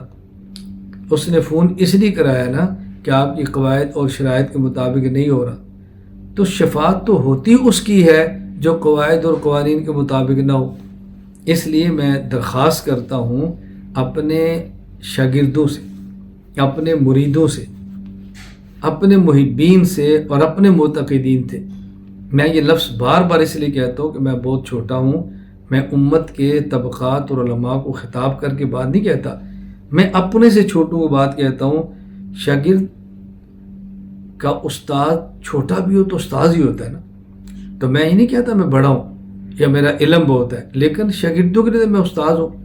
میں اپنے طلباء سے گزارش کرتا ہوں بیٹا اگر کوئی آدمی طالب علم سفارش کرا کے آ جائے اور آپ کے گنجائش موجود ہو تو اس کو داخلہ دے دو۔ میں اس موقع پر ایک بات کی وضاحت کرتا ہوں، میں نے بسا اوقات اہل مدارس کو یہ کہا کہ ممتاز کو ہر کوئی لیتا ہے، کمال یہ ہے کہ راسب اور فیل ہونے والے کو لو اور اس کو پھر ممتاز بناؤ۔ تو بعض لوگوں نے اس پر اشکال کیا کہ آپ کے اپنے جامعہ مرکز اہل سنت والجماعت میں طلباء آتے ہیں جو فیل ہیں اور آپ ان کو داخلہ نہیں دیتے۔ میں نے کہا نہیں، ایسی بات نہیں ہے، میرے پاس جب تک رہائش کی گنجائش موجود ہو میں داخل اس کو بھی کرتا ہوں جو فیل ہو کر آیا ہو، لیکن اس کو جس نے میرے مرکز میں سالانہ امتحان دینا ہو، اور جس نے سالانہ امتحان وفاق المدارس میں دینا ہو اس میں فیل کو داخلہ دینا مجبوری ہے کہ وفاق والے اس کو قبول نہیں کریں گے، نالائق ہوا تو۔ ہاں اگر آپ نے مرکز میں پڑھنا ہے، سالانہ امتحان مرکز میں دینا ہے، آپ کو بورڈ کی سند نہیں چاہیے، تو میں نالائق سے نالائق طالب علم بھی قبول کر لیتا ہوں۔ لیکن جو یہ کہ کل کو میں نے بورڈ کا امتحان دینا ہے تو بورڈ والے پھر قبول نہیں کریں گے، اس میں میرا کیا قصور ہوگا؟ وہ کہیں گے پچھلے درجے میں پاس ہو کر آئے تو پھر ہم اس کو اس درجے میں امتحان کے لیے بٹھائیں گے، اس میں تو میری مجبوری ہے۔ ان باتوں کو ہم سمجھنے کی کوشش کریں، سفارش کو کبھی بھی نظر انداز نہ کیا کریں۔ ہاں جب گنجائش ہی نہ ہو، یعنی ایک بندے کی کمپنی ہے اس میں 10 ملازمین کی گنجائش ہے، ایک 11واں سفارش کرا کر آتا ہے لیکن ان کے پاس رکھنے کی گنجائش ہی نہیں ہے تو وہ کیا کریں گے؟ ان کے پاس کوئی میرٹ پر آئے گا تب بھی نہیں رکھیں گے کہ ہمارے یہاں گنجائش نہیں ہے۔ ان باتوں کو اچھی طرح ہم سمجھیں۔ وَالشَّفَاعَةُ صَابِرَةٌ لِلرُّسُلِ فِي حَقِّ أَهْلِ الْكَبَائِرِ۔ اب دیکھیں شفاعت انبیاء علیہ السلام بھی فرمائیں گے انبیاء علیہ السلام کے علاوہ علماء فرمائیں گے، شہداء فرمائیں گے، قرآن کرے گا، روزہ کرے گا، نابالغ بچے کریں گے، بہت ساروں کی سفارشیں ہیں۔ بعض شفاعتیں ایسی ہیں کہ جو رسول اللہ علیہ وسلم کے خاصات خاص اور کوئی شریک نہیں، اور بعض شفاعتیں ایسی ہیں جو اللہ کے نبی بھی فرمائیں گے اور لوگ بھی کروائیں گے۔ میں اس کی تفصیلات کسی قدر عرض کر دیتا ہوں۔ حضرات انبیاء کرام علیہ السلام اپنی اپنی امت کی سفارش کریں گے، علماء بھی کریں گے اور دوسرے بھی کریں گے۔ امام محمد بن یزید ابن ماجہ رحمہ اللہ، وفات 273 ہجری، سنن ابن ماجہ، حدیث نمبر 4313۔ عثمان بن عفان رضی اللہ عنہ فرماتے ہیں رسول اللہ صلی اللہ علیہ وسلم نے فرمایا یشفع یوم القیامت ثلاثۃ، 3 قسم کے لوگ قیامت کو شفاعت کریں گے، الانبیاء ثم العلماء ثم الشہداء۔ نبی کریم صلی اللہ علیہ وسلم کی شفاعت فرمایا حضرت جابر بن عبداللہ رضی اللہ تعالی عنہ سے، حضرت امام محمد بن اسماعیل بخاری رحمہ اللہ، وفات 256 ہجری، صحیح بخاری حدیث نمبر 614۔ رسول اللہ صلی اللہ علیہ وسلم نے فرمایا من قال حین یسمع النداء، جو آدمی اذان سنے اور اذان کے بعد یہ دعا پڑھے، اللہم رب هذه الدعوۃ التامہ والصلاۃ القائمہ آت محمدا الوسیلۃ والفضیلہ فابعثه مقاما محمودا الذی بعثته، اتنی دعا پڑھے، حلت له شفاعت یوم القیامہ، تو قیامت کے دن میں اس بندے کی شفاعت کروں گا۔ تو اذان کے بعد ہمیں اس دعا کا اہتمام کرنا چاہیے۔ رسول اکرم صلی اللہ علیہ وسلم جو قیامت کی شفاعت کریں گے، وہ شفاعت کئی قسم کی ہے کہ آپ کون کون سفارش فرمائیں گے۔ تو آپ کی ایک ہے شفاعت کبریٰ اور ایک ہے شفاعت صغریٰ۔ شفاعت کبریٰ اور شفاعت صغریٰ۔ آپ کی شفاعت کبریٰ سب سے بڑی شفاعت کون سی ہے؟ یہ وہ ہے کہ جب سارے لوگ پریشان ہوں گے کہ ہمارا حساب شروع ہو۔ تفصیل میں نہیں جا رہا، حضرت آدم علیہ السلام کے پاس جائیں گے، پھر ابراہیم نوح علیہ السلام کے پاس، پھر ابراہیم علیہ السلام کے پاس، پھر موسیٰ علیہ السلام کے بعد آخر میں رسول اللہ صلی اللہ علیہ وسلم کے پاس آئیں گے، تو آپ ان سب کی شفاعت کریں گے اور آپ کی سفارش سے وہاں پہ شروع ہو جائے گا حساب کتاب۔ نمبر 2، رسول اکرم صلی اللہ علیہ وسلم سفارش فرمائیں گے تاکہ حساب کتاب میں سہولت ہو۔ پہلی شفاعت ہے حساب کتاب شروع ہو، اور پھر کیا حساب کتاب میں سہولت۔ نمبر 3، کچھ لوگ آپ کی سفارش سے بغیر حساب کے جنت میں داخلے میں چلے جائیں گے، اللہ ہمیں بھی ان میں شامل فرما دے۔ نمبر 4، بعض لوگ جنت میں جائیں گے اور آپ کی سفارش سے ان کے درجات اور بلند ہو جائیں گے، اللہ ہمیں ان میں بھی شامل فرما دے اور بلندیاں دے۔ نمبر 5، جن کی نیکیاں اور گناہ برابر ہوں گے، یہ اصحاب اعراف ہیں، آپ کی شفاعت سے وہ بھی جنت میں جائیں گے۔ جنت اور جہنم کے درمیان ایک دیوار ہے، اس کو اعراف کہتے ہیں، تو جن کے گناہ اور نیکیاں برابر ہو جائیں گے وہ اس دیوار کے اوپر ہوں گے۔ اللہ حضور کی سفارش سے ایک وقت آئے گا کہ وہ لوگ بھی جنت میں چلے جائیں گے۔ دیکھیے اللہ کا کتنا کرم ہے کہ بندے کے گناہ بھی ہیں لیکن نیکیاں برابر ہیں، تو اللہ اس کو جہنم میں نہیں بھیج رہے کہ جتنے گناہ اتنی نیکیاں بھی ہیں۔ اس لیے ہمیں نیکیوں کا اہتمام بہت کرنا چاہیے۔ نمبر 6، جہنم میں داخل ہو جانے والے گناہ گاروں کے لیے جہنم سے نکلنے اور جنت میں داخلے کی شفاعت، یہ آپ کی شفاعت قبول ہوگی۔ نمبر 7، جن کے متعلق جہنم کا فیصلہ ہو چکا ہوگا لیکن ابھی جہنم میں داخل نہیں ہوں گے، ان کے لیے بھی جنت میں داخلے کی شفاعت۔ نمبر 8، عذاب کے مستحق ہو چکے ہوں گے اور ان کے عذاب میں تخفیف کر دو، اس کی بھی شفاعت۔ نمبر 9، اہل مدینہ کے لیے بطور خاص شفاعت، جو مدینہ میں فوت ہوتا ہے اہل مدینہ، ان کی خاص سفارش ہوگی، اللہ مجھے اور آپ سب مدینہ کی موت عطا فرمائے۔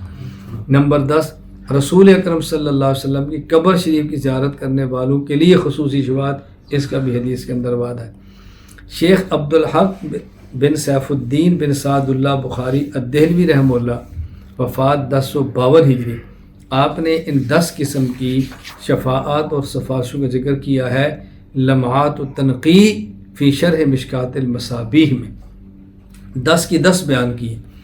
فرمایا وَعْلَمْ أَنَّ الشَّفَاعَاتِ الْأُخْرَوِيَّةَ أَنْوَاءٌ، اس کی کئی قسمیں ہیں، وَكُلُّهَا ثَابِتَةٌ لِسَيِّدِ الْمُرْسَلِينَ، اور آپ صلی اللہ علیہ وسلم کے لیے سب ثابت ہیں، بعض و علی الخصوص و بعض و بالمشارکہ، بعض تو خاص آپ ہی کریں گے اور بعض ایسی ہے کہ وہ شفاعتیں اور بھی کریں گے، جیسے حافظ شفاعت کرے گا، اس کی شفاعت سے بھی جہنم جن پر واجب ہے وہ جنت میں جائیں گے، بعض ایسی بھی سفارشیں ہیں۔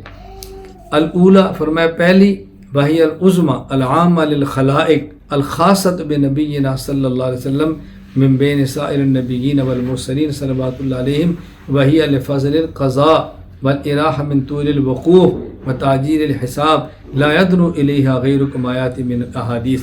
میں نے ذکر کیا، پہلی وہ ہے کہ جس میں آپ کی شفاعت سے حساب شروع ہو جائے گا۔ الثانیہ لادخال قوم الجنہ بغیر حساب بہذی ایذن وردت لنبینا، آپ کی سفارش سے بغیر حساب کے لوگ جنت میں جائیں گے۔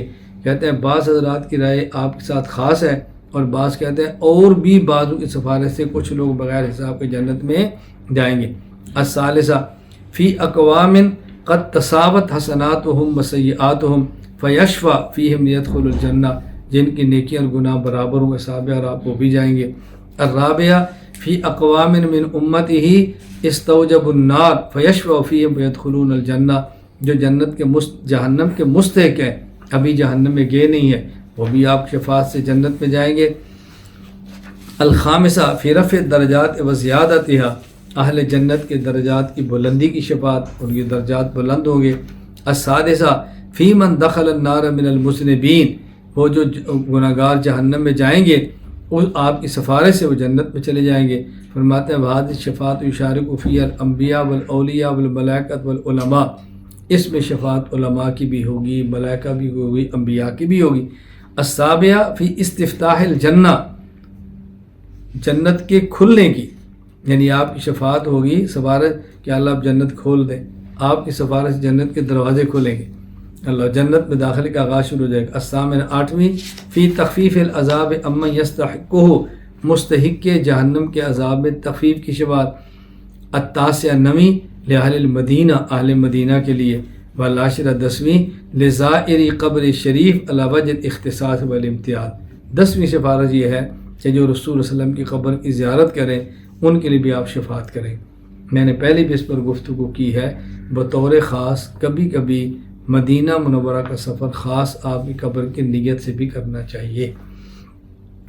والشفاعۃ ثابتۃ للاخیار فی حق اہل الکبائر، علماء اور شہداء بھی شفاعت کریں گے۔ امام محمد بن یزید ابن ماجہ رحمہ اللہ وفات 273 ہجری، سنن ابن ماجہ فرماتے ہیں، عثمان بن عفان رضی اللہ عنہ فرماتے ہیں رسول اللہ صلی اللہ علیہ وسلم فرمایا یشفع یوم القیامت ثلاثۃ الانبیاء ثم العلماء ثم الشہداء، علماء شہداء بھی شفاعت کریں۔ حافظ قرآن بھی شفاعت کرے گا۔ امام ابو عیسیٰ محمد بن عیسیٰ ترمذی رحمہ اللہ وفات 279 ہجری، سنن ترمذی حدیث نمبر 2905۔ علی بن ابی طالب رضی اللہ عنہ فرماتے ہیں رسول اللہ صلی اللہ علیہ وسلم فرمایا من قرأ القرآن واستظہرہ، جس شخص نے قرآن کریم کو پڑھا اور پھر قرآن کریم کو حفظ کیا، فأحل حلالہ وحرم حرامہ، اور گناہوں سے بچا اور نیک اعمال بھی کیے۔ جو خود بد کردار ہے وہ تو پھنسا ہوا، اس نے اور کی شفاعت کیا کرنی ہے؟ حافظ قرآن وہ جو نیک عمل کرنے والا ہو۔ ادخلہ الجنہ ادخلہ اللہ بہ الجنۃ وشفع فی عشرۃ من اہل بیتی کل قد وجبت لہ النار، اللہ اس کو بھی جنت میں داخل فرمائیں گے اور اس کی سفارش سے اس کے خاندان کے 10 آدمی جو جہنم کے مستحق ہیں ان کو بھی جنت میں داخل فرمائیں گے۔ نابالغ اولاد کا سفارش کرنا۔ امام ابو عیسیٰ محمد بن عیسیٰ الترمذی رحمہ اللہ وفات 279 ہجری، سنن ترمذی حدیث نمبر 1062۔ عبداللہ بن عباس رضی اللہ عنہ فرماتے ہیں رسول اللہ صلی اللہ علیہ وسلم نے فرمایا من کان لہ فرطان من امتی ادخلہ اللہ بہم الجنہ، جس کے 2 نابالغ بچے فوت ہوئے اللہ اس کی شفاعت سے اس والد کو یا والدہ کو جنت میں داخل فرمائیں گے۔ حضرت عائشہ نے پوچھا یا رسول اللہ فمن کان لہ فرط من امتک، جس کا ایک نابالغ بچہ فوت ہوا اس کے بارے میں فرمایا ومن کان لہ فرط یا موفقہ، اے نیک بخت جس کا ایک بچہ فوت ہوا وہ بھی جائے گا۔ اللہ کے نبی صلی اللہ علیہ وسلم کیسا پیارا نے فرمایا کہ نیک بخت وہ بھی جائے گا وہ بھی جائے گا۔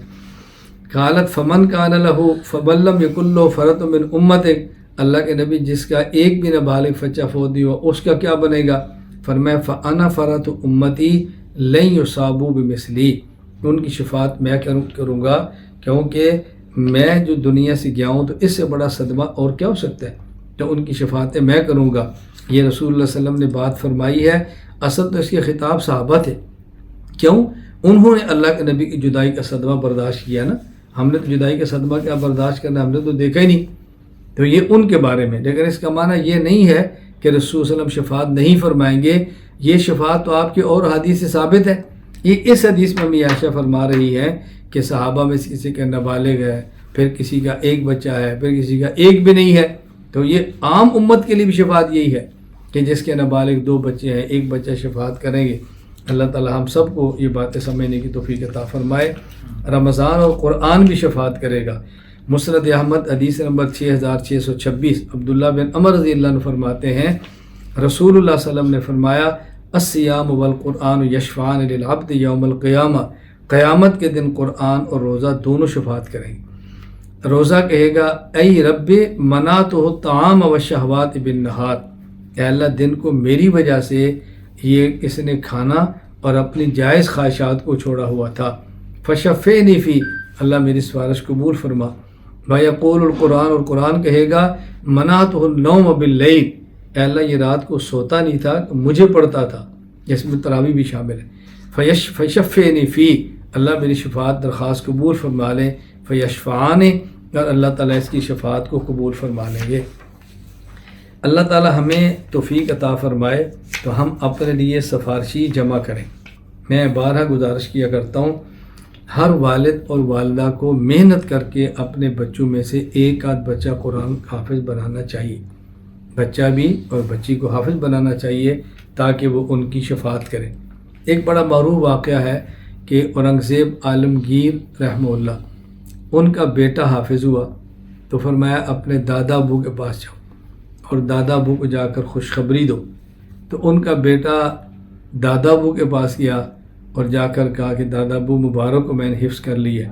تو اس نے کہا تیرے حفظ کرنے سے مجھے مبارک اس بات کی، مبارک بات تب ہو جب تیرا باپ حفظ کرے، اس لیے کہ قیامت کے دن حافظ کے جو والد ہے اس کے سر پہ تاج ہوگا نا، تو تیری حفظ سے تیرے باپ کے سر پہ تاج ہوگا، میرے سر پہ تو نہیں آئے گا۔ تو انہیں جا کر عالمگیر کو بتایا تو عالمگیر نے اس کے بعد حفظ شروع کیا اور اس نے خود قرآن کریم حفظ کیا تاکہ میں اپنے والد کی خواہش کو پورا کروں۔ مجھے 2 دن قبل ہماری ای مرکز کی ایک معلمہ نے اپنی کارگزاری ماہانہ پیش کی اور اس نے مجھے کہا کہ استاد جی ان کے پاس 46 سال کی خاتون نے قرآن کریم حفظ کیا، 46 سال کی عمر والی عورت، اور ای مرکز میں آن لائن اس نے قرآن کریم حفظ مکمل کیا۔ ہمارے پاس 10 سال کے ایسے بچے بھی ہیں جنہوں نے آن لائن قرآن کریم مکمل حفظ کیے۔ گزشتہ سال جب مدینہ منورہ دستار بندی تھی تو آپ کے علم میں ریاض سعودی عرب سے 10 سال کا بچہ آیا کہ جی اس نے آن لائن آپ کے یہاں سے قرآن کریم حفظ کیا۔ الحمدللہ الحمدللہ۔ مدینہ منورہ مجھے ایک بزرگ ملے، ان کی عمر 65 سال تھی اور کینیڈا کے وہ رہائشی تھے، پاسپورٹ کینیڈا کا۔ انہوں نے کہا جی الحمدللہ میں نے قرآن کریم 65 سال کی عمر میں حفظ کیا، میں نیت کی تھی میں نے حفظ کیا۔ آدمی نیت کر لے تو 65 سال کا بھی کر لیتے، نہ نیت کرے تو اس کا کیا ہوتا ہے۔ اس لیے ہمیں چاہیے قرآن کریم حفظ کریں۔ مجھے بھائی یہاں پر ایک ویسے واقعہ یاد آ گیا، میں خیبر پختونخوا ایک علاقے میں گیا تو وہاں ایک عالم مجھے ملے، انہوں نے فرمایا کہ میں نے اپنی اہلیہ سے کہا کہ میں چاہتا ہوں ایک اور عورت سے نکاح کر لوں جو حافظ قرآن ہو، چونکہ تو قرآن کی حافظہ نہیں ہے، تاکہ ہم بچیوں کا مدرسہ شروع کریں اور مجھے باہر سے معلمہ نہ رکھنی پڑے بلکہ اپنی بیوی ہی معلمہ ہو۔ تو کہتے ہیں میری اہلیہ نے کہا کہ آپ کا مقصد صرف یہی ہے کہ قرآن کی حافظہ ہو اور مدرسہ بنے، یا آپ ویسے دوسری شادی کرنا چاہتے ہیں؟ انہوں نے کہا میرا یہی مقصد۔ تو اس نے کہا ٹھیک ہے میں آپ کو منع نہیں کرتی، تو اگر آپ کے پاس کوئی ہے تو بتائیں، ورنہ آپ بھی تلاش کریں، ہم بھی کوشش کرتے ہیں، اور 1 سال کے بعد آپ کر لیں۔ کہا ٹھیک ہے۔ نے کہا آپ یقین فرمائیں، وہ فرمانے لگے کہ میرے 18 بچے ہیں اس ایک عورت سے۔ 1 سال کے بعد اس نے کہا کہ آپ کے لیے حافظہ میں نے تلاش کر لی ہے۔ اس نے کہا کون سی؟ اس نے کہا یہ قرآن کریم ہے، الحمد سے لے کر والناس تک میرا آپ امتحان لیں۔ میں نے 1 سال میں قرآن حفظ کیا، انہوں نے کہا میری بیوی نے کہا میں نے اس وجہ سے حفظ نہیں کیا کہ میرے اوپر سوکن آ رہی ہے، میں نے اس وجہ سے حفظ کیا اگر آپ کی خواہش ہے کہ بیوی حافظہ ہو تاکہ مدرسہ چلے تو میں نے حفظ کر لی ہے، اس کے باوجود بھی اگر آپ نکاح کرنا چاہیں تو میں آپ کو منع نہیں کرتی، پھر آپ بتائیں کہ آپ کیوں کرنا چاہتے ہیں۔ تو انہوں نے کہا جی الحمدللہ حفظ کا بچوں کو مدرسہ ہم چلاتے ہیں اور ہماری بچوں کی مدرسہ ہماری اہلیہ چلاتی، حفظ کرنا چاہے تو 18 سال بچوں کی اور ماں بھی کر سکتی ہے۔ میں نے ایک اور واقعہ ایک ملک میں گیا تو میں نے بہت عجیب سنا، وہاں کی خاتون کی کارگزاری آئی کہ وہ ملازمت کرتی ہے اور کام کرنے کے لیے دفتر جاتی ہے اور اپنی گاڑی پہ نہیں بس پہ بیٹھ کے جاتی ہے۔ اس نے کہا جی 1 گھنٹہ میرا جانے کا ہے، 1 گھنٹہ میرا آنے کا ہے، یہ جو میں بس میں بیٹھ کے جاتی ہوں اور آتی ہوں اس دوران روزانہ 2 گھنٹے میں نے حفظ کرنا شروع کیا ہے، تو میں نے 1 سال میں قرآن کریم حفظ کر لی۔ ہماری ایک خاتون آن لائن پڑھتی ہیں، انہوں نے کہا کہ میرا شوہر میرے تعلیم کے حق میں نہیں ہے، اس کا دینی ذہن نہیں ہے، لیکن میں نے اس کو کوشش کر کے راضی کر لیا ہے۔ انہوں نے کہا جی میں ملازمت بھی کرتی ہوں، اور آپ یقین فرمائیں مجھے واقعہ سناتے بھی تعجب ہوتا ہے، چونکہ ہمارے ممالک میں یہ فضا نہیں ہے تو آپ کو بہت عجیب لگے گا، لیکن وہ خاتون چونکہ ایک ایسے ملک کی ہے کہ جو کافر ملک ہے، گورے ہیں، وہاں کا ماحول ہی اور ہے، جو اس خاتون نے اپنی کارگزاری، میں نے کہا جی میں وہ 4 بچوں کی ماں ہے اور اس کی ملازمت کیا ہے، ہوم ڈیلیوری، موٹر سائیکل یا کار پہ دکانوں سے سامان لینا، گھروں تک پہنچانا۔ میں نے کہا جی میں ملازمت بھی 8 گھنٹے کرتی ہوں، 4 بچوں کو سنبھالتی بھی ہوں، اور مرکز کے ساتھ میں نے 4 سال میں عالمہ بھی بنی۔ بتائیں جن کا جو کرنا چاہے، اور کتنی خواتین ہیں آپ یقین فرمائیں گھر میں فارغ بیٹھی، موبائل ان کے پاس ہے، مالی وسعت موجود ہے، شوہر ان کا ساتھ دینے کے لیے تیار ہے، لیکن وہ پھر بھی پڑھنے کے لیے تیار نہیں۔ اور کتنی خواتین میں جانتا ہوں قرآن کی حافظہ ہے، مالی مسئلہ نہیں ہے، شوہر دیندار ہے، اس کے باوجود بھی تیار نہیں۔ میں گزارش کرتا ہوں بس یہ اللہ کے فضل کے بغیر ممکن نہیں ہے، دعا کریں کہ اللہ تعالی ہمیں اور ہمارے گھر کے ماحول کو موافق بنا دے۔ میں بارہا یہ بات کہتا ہوں کہ میں باتیں چھپایا نہیں کرتا، اپنے طلبہ اور طالبات کے سامنے بطور کارگزاری کے عرض کیا کرتا ہوں۔ میں اس پر جتنا اللہ تعالیٰ کا شکر ادا کروں کم ہے کہ الحمدللہ میرے والد قرآن کریم کے حافظ تھے، اور میں خود قرآن کریم کا حافظ ہوں، اور میری بچیوں میں سے 5 بچیاں قرآن کریم کے حافظ ہیں، میرے 2 بیٹے قرآن کریم کے حافظ ہیں، باقی بھی انشاءاللہ بنیں گے، وہ چھوٹے ہیں۔ میری بیوی ایک قرآن کریم کی حافظ ہے، میرے سسر قرآن کریم کے حافظ ہیں، میرا سالہ قرآن کریم کا حافظ ہے۔ بتائیں کتنا حفظ قرآن جمع ہے۔ میں اپنی وہ اہلیہ کہ جو حافظہ عالمہ نہیں ہے، بڑی بیوی، میں اس کو کہتا ہوں تو کتنی خوش قسمت ہے کہ تو اگرچہ حافظہ عالمہ نہیں ہے لیکن تیرا باپ حافظ عالم، تیرا شوہر حافظ اور عالم، تیرے بیٹے حافظ اور عالم، تیری بیٹیاں حافظ اور عالم، تیرے بھائی حافظ اور عالم، تیرے داماد حافظ اور عالم۔ بتا تجھے خدا کی کون سی نعمت چاہیے؟ اوپر نیچے دائیں بائیں آگے پیچھے حفاظ ہی حفاظ۔ یہ کتنا بڑا خدا کا کرم ہے۔ اور میں اللہ کا اتنا شکر ادا کرتا ہوں کہ میرے 4 نابالغ بچے فوت ہوئے، 4 نابالغ۔ تو نابالغ بچے کے جانے کا غم کیا ہوتا ہے میں جانتا ہوں، لیکن میرے اس غم پہ یہ میری خوشی غالب ہے کہ وہ 4 بچے قیامت کے دن شفاعت کریں گے، اور انشاءاللہ اللہ کی ذات سے امید ہے جنت میں لے کر جائیں گے۔ اور یہ جو حسرت ہے کہ یہ بچہ ہمیشہ ہمارے ساتھ رہے، وہ 4 بچے چونکہ چھوٹے ہیں تو وہ ہمیشہ جنت میں ہمارے ساتھ چھوٹے چھوٹے ہی رہیں۔ تو اللہ نے دنیا میں بھی چھوٹے بچوں دے کر آنکھیں ٹھنڈی فرما دی ہیں، بڑے دے کر معاون بنا دیے ہیں، اور چھوٹے بچے جنت میں دے کر اللہ وہاں بھی آنکھیں ٹھنڈی فرمائے۔ بتاؤ کتنی بڑی خدا کی نعمت ہے۔ میں یہ باتیں اپنے طلبہ اور طالبات کو اس لیے گزارش کرتا ہوں کہ اپنا یہ ذہن بنائیں کہ ہم نے قرآن کریم کو حفظ کرنا ہے، اپنے بچوں کو حافظ بنانا ہے، اپنی بیٹیوں کو جہاں تک ممکن حافظ بنانا ہے۔ مجھے بس اوقات لوگ یہ بات کہہ دیتے ہیں، وہ جی فلاں حضرت کہتے ہیں کہ بچی کو قرآن کا حافظ نہ بناؤ۔ میں نے کہا آپ کا اصلاحی تعلق ان سے ہے؟ کہا جی آپ سے۔ میں نے کہا فلاں حضرت کی بات مجھے کیوں بتاتے ہیں؟ اب میری بات فلاں حضرت کو بتائیں کہ میرے شیخ یہ کہتے ہیں، مرید میرے ہیں، شاگرد تو میری ہو، اور مجھے فلاں حضرت کی بات، میں فلاں حضرت کا مخالف نہیں ہوں، ان کا اپنا ذوق ہے، ہمارا اپنا ذوق ہے۔ میں نے اگر آپ لوگوں کو یہ بات کہی ہے اپنی بیٹیاں حافظ بنائیں، تو میں نے اپنی بیٹیاں حافظ بنائی ہیں، میں نے اپنی 5 بیٹیاں حافظ بنائی ہیں۔ میری بیٹی کی بیٹی نواسی الحمدللہ وہ بھی قرآن کریم کی حافظ ہے، تو میں نے تو اپنی بیٹی حافظ بنائی ہے، بیٹی کی بیٹی بھی قرآن کی حافظ ہے، تو میں وہ باتیں نہیں کہتا جس پر میں عمل نہ کروں۔ باقی جو شبہات ہیں جی بچیاں ہیں قرآن کریم یاد نہیں رہتا، وہ تو کتنے مرد ہیں جن کو یاد نہیں رہتا۔ یاد کرنے والی لڑکیاں بھی یاد کر لیتی ہیں، اور یاد نہ کرنے والے نکمے لڑکے بھی یاد نہیں کرتے۔ یہ بہانے چھوڑ دیں کہ یاد نہیں ہوتا۔ والدین گھر کا ماحول بنائیں۔ میں 20 بار کہہ چکا ہوں، ہر گھر میں ایک کمرہ رکھیں، اگر مکان چھوٹا ہے تو ایک کمرے میں چھوٹی سی جگہ رکھیں۔ ہم نے اپنے والدین کا چھوٹا گھر دیکھا ہے، اس ایک کمرے کے اندر ایک چھوٹا سا بینچ ہوتا جس پر مصلی بچھا رہتا، یہ نماز کی جگہ تھی۔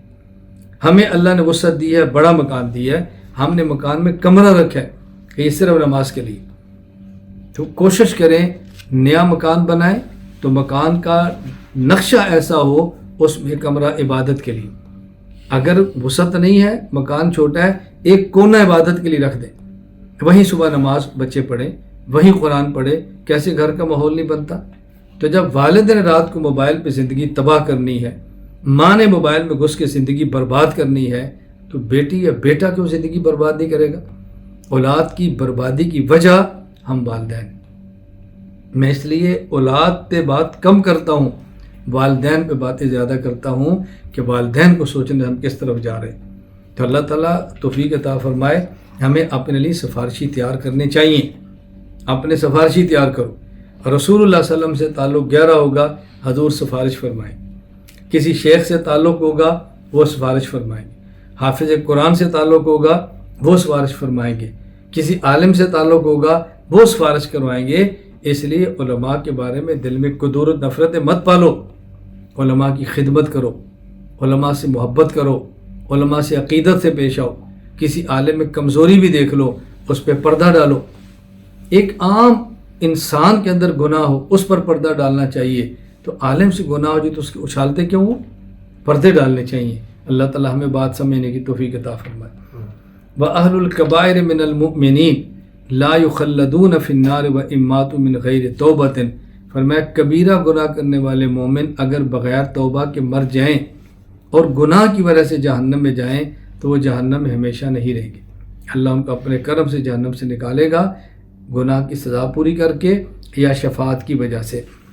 امام ابو جعفر احمد بن محمد بن سلامہ طحاوی رحمہ اللہ وفات 321 ہجری العقیدۃ الطحاویہ میں فرماتے ہیں، اہل الکبائر من امت محمد صلی اللہ علیہ وسلم فی النار لا یخلدون اذا ماتوا وهم موحدون وان لم يكونوا تائبین بعد ان لقبوا اللہ عارفین وهم فی مشیئته وحکمہ۔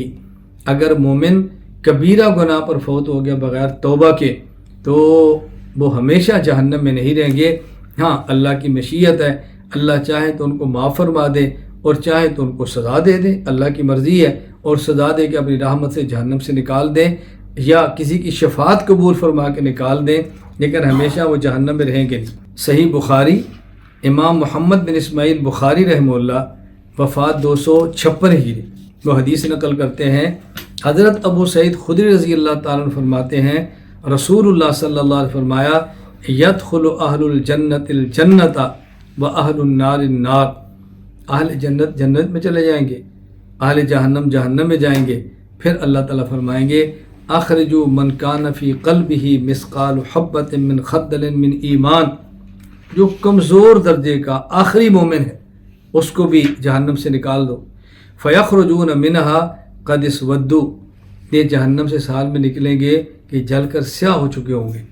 فیلقون فی نہر الحیات، اللہ تعالیٰ ان کو ایسی نہر میں ڈالیں گے جس کا نام نہر حیات ہے، زندگی کی نہر۔ تو فینبتون کما تنبت الحبۃ فی جانب السیل الم تر انا تخرج صفراء ملتویۃ، فرمایا رسول اللہ صلی اللہ علیہ وسلم نے، پھر وہ اس نہر سے ایسے نکلیں گے جیسے آپ نے دیکھا وہ سیلاب ہو اور سیلاب کے کنارے پہ ایک دانہ پڑا ہو اور پانی کی وجہ سے وہ دانہ بڑا ہوتا ہے اور زرد رنگ کا درخت بنتا ہے۔ تو اس طرح یہ لوگ نہر حیات میں اللہ ان کو ڈالیں گے، جس کی برکت سے یہ لوگ تر و تازہ ہو جائیں گے اور اللہ ان کو جنت میں داخل فرما دیں گے۔ امام سعد الدین تفتازانی رحمہ اللہ وفات 792 ہجری شرح العقائد النسویہ میں ایک عقلی دلیل پیش کرتے ہیں کہ کبیرہ گناہ کرنے والوں کو اللہ جہنم سے نکالیں گے اور یہ ہمیشہ جہنم میں نہیں رہیں گے۔ عقلی دلیل فرماتے ہیں وجہ یہ ہے الخلود فی النار من اعظم العقوبات، سب سے بڑی سزا یہ ہے کہ آدمی ہمیشہ جہنم میں رہے۔ وقد جعل جزاء للکفر الذی من اعظم الجنایات، اور ہمیشہ جہنم میں رہنا سب سے بڑی سزا ہے، اور یہ اس جرم کی سزا جو سب سے بڑا جرم ہے اور وہ کافر ہے، وہ کفر ہے۔ فلو جوزی بھی غیر الکافر لکانت زیادۃ علی قدر الجنایت فلا یکون عدلا، اگر اللہ تعالیٰ گناہ کبیرہ پر بھی ہمیشہ جہنم میں رکھیں، وہ بھائی سب سے بڑی سزا ہمیشہ جہنم میں رہنا ہے اور سب سے بڑا جرم یہ کفر ہے، اس کی سزا ہے۔ تو اگر اللہ کفر کے علاوہ گناہ کبیرہ پر بھی ہمیشہ جہنم دیں، اس کا معنی کہ جرم چھوٹا ہے اور سزا بڑی ہے، اور چھوٹے جرم پر بڑی سزا یہ اللہ تعالیٰ کی عدل کے خلاف ہے، اللہ تعالیٰ ایسا کریں گے نہیں۔ والایمان هو التصدیق بما جاء به من عند اللہ تعالیٰ والاقرار به، کہتے ہیں ایمان رسول اللہ صلی اللہ علیہ وسلم کی تصدیق کرنا ان تمام چیزوں میں جس کو آپ لے کر آئے اور اس کا زبان سے اقرار کرنا۔ یہ بات اچھی طرح سمجھ لیں، ایک ہے ایمان کا لغوی معنی اور ایک ہے ایمان کا شرعی اصطلاحی معنی۔ ایمان کا لغوی معنی کیا ہے؟ علامہ سعد الدین مسعود تفتازانی رحمہ اللہ وفات 792 ہجری شرح العقائد النسویہ میں فرماتے ہیں الایمان فی اللغہ التصدیق ای اذعان حکم المخبر وقبولہ وجعلہ صادقا، خبر دینے والے کی خبر کا یقین کر کے اسے قبول کرنا اور مخبر کو سچا قرار دینا۔ اور اس کا شرعی اصطلاحی معنی کیا ہے؟ علامہ سید محمود علوسی رحمہ اللہ وفات 1270 ہجری تفسیر روح المعانی سورۃ البقرہ آیت نمبر 3 کے تحت فرماتے ہیں فَهُوَ التَّصْدِيقُ بِمَا عُلِمَ مَجِيءُ النَّبِيِّ بِهِ ضَرُورَةً تَفْصِيلًا فِيمَا عُلِمَ تَفْصِيلًا وَإِجْمَالًا فِيمَا عُلِمَ إِجْمَالًا، رسول اللہ صلی اللہ علیہ وسلم سے جو باتیں تفصیل کے ساتھ ثابت ہیں ان کی تفصیل کے ساتھ تصدیق کرنا، اور جو بات اجمال سے ثابت ہیں ان کی تصدیق اجمال کے ساتھ کرنا۔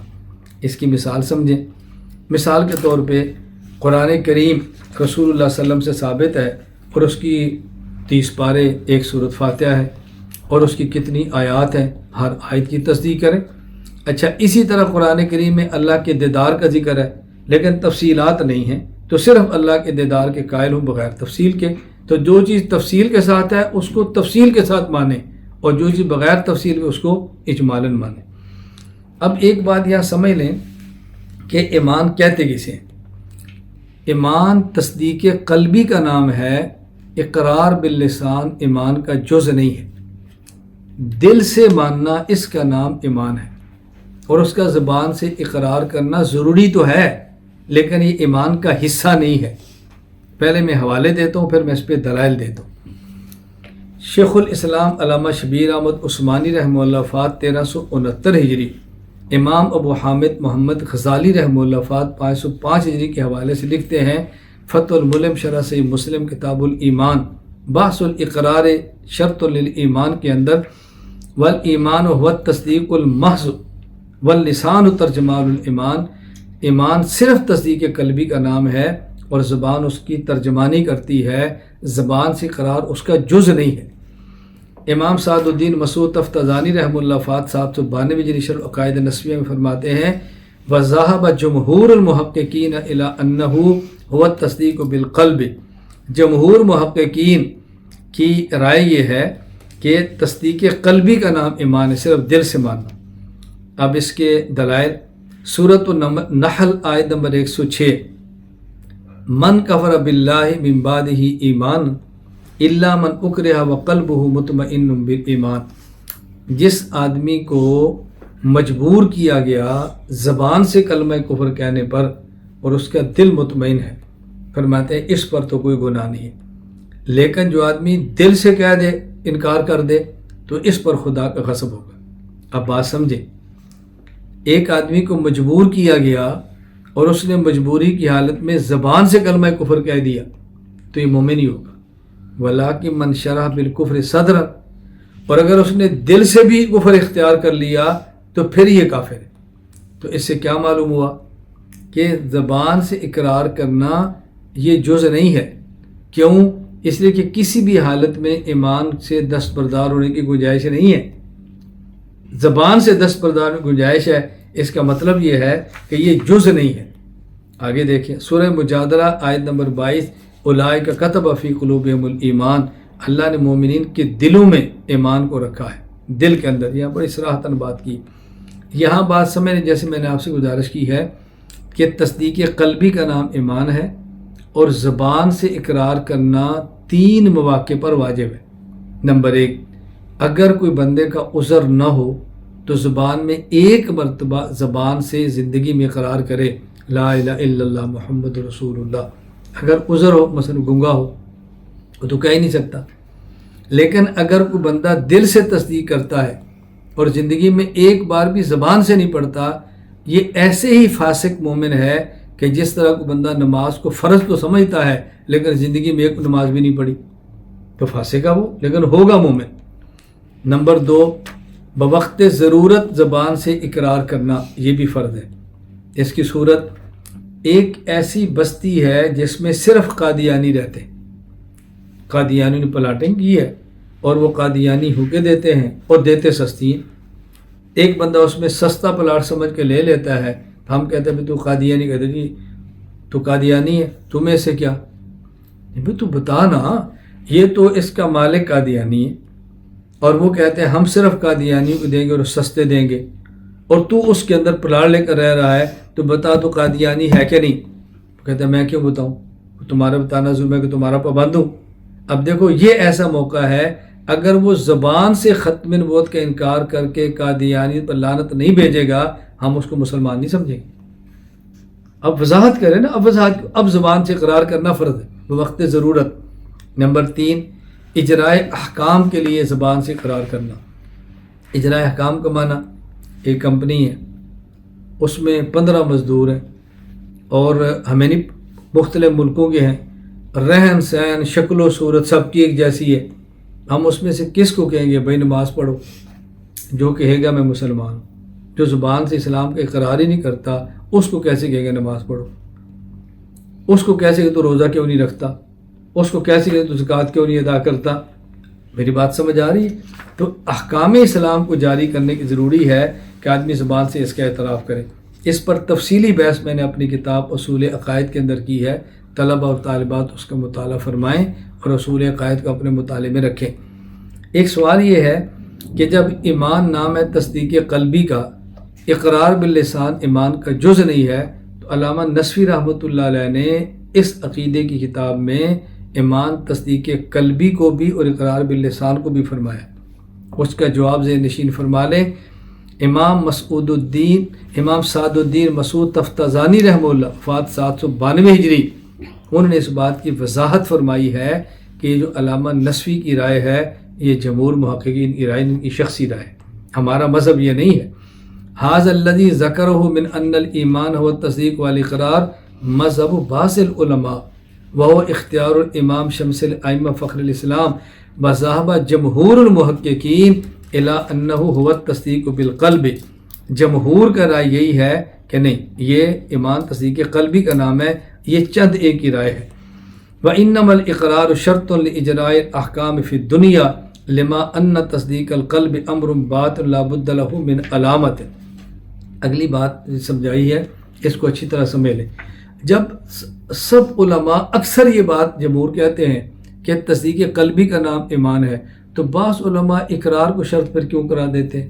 بندے کے ذہن میں سوال آتا ہے کہ یار یہ موٹی سی بات ہمیں سمجھ آ رہی ہے، تو کہتے ہیں بڑے بڑے علماء کو بات سمجھ نہیں آتی. اس کا جواب ایک سمجھ آتی ہے. وہ اقرار باللسان کو اس لیے ایمان کا حصہ قرار دیتے ہیں کہ اس کے بغیر ہم دنیا میں کسی کو مسلمان کہہ نہیں سکتے.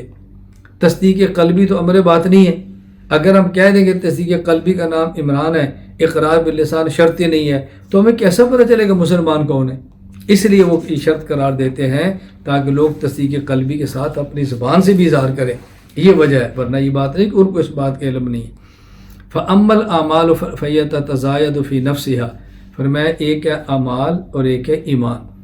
اعمال کم بھی ہوتے ہیں، اعمال زیادہ بھی ہوتے ہیں. کوئی انسان نیکیاں زیادہ کرتا ہے، ساتھ گناہ بھی کرتا ہے، تو اس کا معنی ہے کہ اس کے نیک اعمال تھوڑے کم ہوئے. اور اگر کوئی انسان گناہ نہیں کرتا، صرف نیک اعمال کرتا ہے، تو اس کا معنی ہے کہ اس کے نیک اعمال تھوڑے سے زیادہ ہو گئے. تو اعمال کم بھی ہوتے ہیں، زیادہ بھی ہوتے ہیں. یہ بڑی آسان سی بحث ہے. سورۃ الانعام آیت نمبر 160، من جاء بالحسنۃ فلہ عشر امثالھا ومن جاء بالسیئۃ فلا یجزی الا مثلھا وہم لا یظلمون. جو شخص ایک نیکی لے کر آئے گا اس کو 10 نیکیاں ملے گی، اور جو ایک برائی لے کر آئے گا اس کے بدلے میں صرف اس کو ایک ہی برائی کا بدلہ ملے گا. یہ اللہ کا کرم ہے. یہ گناہ پر 1 سزا دیتے ہیں اور نیک عمل پر 10 مرتبہ اجر دیتے ہیں.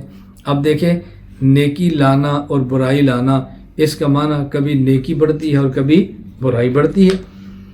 سورۃ المومنون آیت نمبر 1 تا 3، قد افلح المؤمنون، مومن کامیاب ہو گئے. ان کی صفات کیا ہے؟ الذین هم فی صلاتہم خاشعون، نماز میں خشوع ایک نیکی. والذین هم عن اللغو معرضون، بیہودہ کاموں سے بچتے ہیں دوسری نیکی. والذین هم للزکاۃ فاعلون، زکوٰۃ دیتے ہیں تیسری نیکی. والذین هم لفروجہم محافظون، اپنی عزت کی حفاظت کرتے ہیں چوتھی نیکی. تو نیکیاں بڑھ رہی ہیں نا. اسی طرح سورۃ الماعون میں ہے ارأیت الذی یکذب بالدین، اس کو دیکھا جو قیامت کو جھٹلاتا ہے، ایک گناہ. فذلک یدعو الیتیم، یتیم کو دھکے دیتا ہے، دوسرا گناہ. ولا یحض علی طعام المسکین، مسکین کو کھانے کی ترغیب نہیں دیتا، کھلایا کرو اس کو، اور گناہ. فویل للمصلین الذین هم عن صلاتہم ساہون، اور نماز میں سستی کرتے ہیں، ریاکاری کرتے ہیں، اور معمولی چیزیں جو برتن کی ہیں اس سے منع کرتے ہیں. یہ ایک اور گناہ. تو پہلے ہم نے آیت بتائی کہ جس میں نیکیاں بڑھنے کا ذکر ہے، اور سورۃ الماعون کی وہ آیت ہے کہ جس میں گناہوں کو بڑھنے کا ذکر ہے. والایمان لا یزید ولا ینقص، فرمایا جہاں تک تعلق ایمان کا ہے، ایمان نہ زیادہ ہوتا ہے اور نہ ایمان کم ہوتا ہے. ایمان کم اور زیادہ نہیں ہوتا، اعمال کم اور زیادہ ہوتے ہیں. امام اعظم ابو حنیفہ نعمان بن ثابت رحمہ اللہ فات 150 ہجری الفقہ الاکبر میں فرماتے ہیں ایمان اہل السماء والارض لا یزید ولا ینقص، اہل السماء اور اہل ارض، آسمان فرشتے اور انسان، نہ ان کا ایمان بڑھتا ہے نہ کم ہوتا ہے.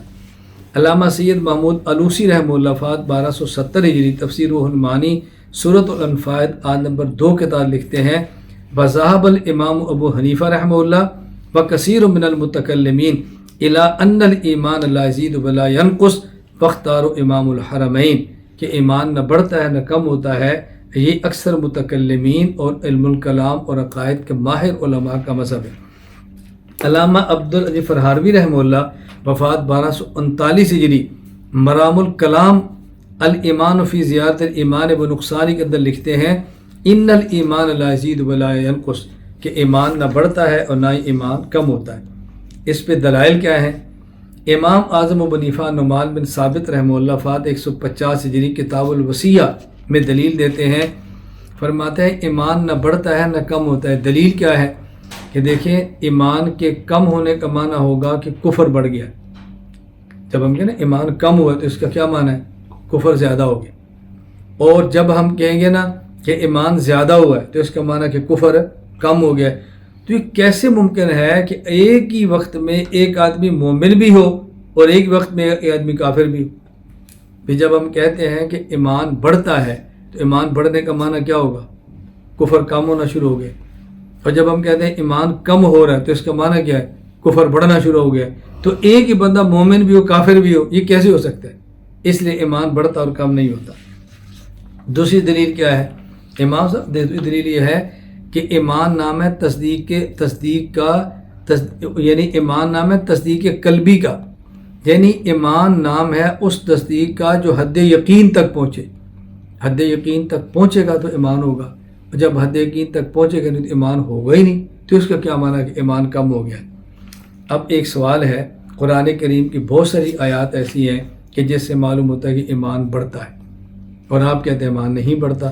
سورہ آل عمران آیت نمبر 173، الذین قال لهم الناس ان الناس قد جمعوا لكم فاخشوهم فزادهم ایمانا، صحابہ کا ایمان بڑھ گیا۔ سورہ توبہ آیت نمبر 124، وَإِذَا مَا أُنزِلَتْ سُورَةٌ فَمِنْهُم مَّن يَقُولُ أَيُّكُمْ زَادَتْهُ هَٰذِهِ ایمانا، آیتیں اترتی تو ایمان بڑھتا۔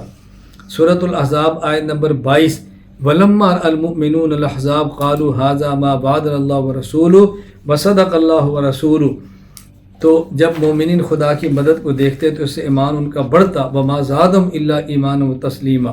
سورۃ الفتح آیت نمبر 4، هُوَ الَّذِي أَنزَلَ السَّكِينَةَ فِي قُلُوبِ الْمُؤْمِنِينَ لِيَزْدَادُوا إِيمَانًا مَّعَ إِيمَانِهِمْ، ایمان بڑھتا۔ سورۃ المدثر آیت نمبر 31، وَمَا جَعَلْنَا أَصْحَابَ النَّارِ إِلَّا مَلَائِكَةً وَمَا جَعَلْنَا عِدَّتَهُمْ إِلَّا فِتْنَةً لِّلَّذِينَ كَفَرُوا لِيَسْتَيْقِنَ الَّذِينَ أُوتُوا الْكِتَابَ وَيَزْدَادَ الَّذِينَ آمَنُوا إِيمَانًا، اہل ایمان کا ایمان بڑھتا۔ آیات تو کہہ رہی ایمان بڑھتا ہے، اس کے کئی ایک جواب ہے۔ پہلا جواب یہ ہے، ایک ہے کمیت اور ایک ہے کیفیت۔ کمیت کہتے ہیں مقدار کو، اور کیفیت کہتے ہیں اس کی کیف کو، جسے آپ انگریزی میں کہتے ہیں، ایک ہوتا ہے کوانٹٹی اور ایک ہوتا ہے کوالٹی۔ کوانٹٹی کا معنی مقدار ہے اور کوانٹٹی کا معنی کیفیت ہے۔ پیٹرول پمپ پہ جاتے ہیں تو پوچھتا ہے جی کون سا پیٹرول ڈالیں، آپ کہتے ہیں ممتاز، سپر، یہ کیفیت ہے، اور کتنا ڈالیں، کہتے ہیں 10 لیٹر، یہ کمیت ہے۔ تو یہ جو ہے نا ایمان بڑھتا ہے یا کم ہوتا ہے، اس سے مراد ہے کیفیت۔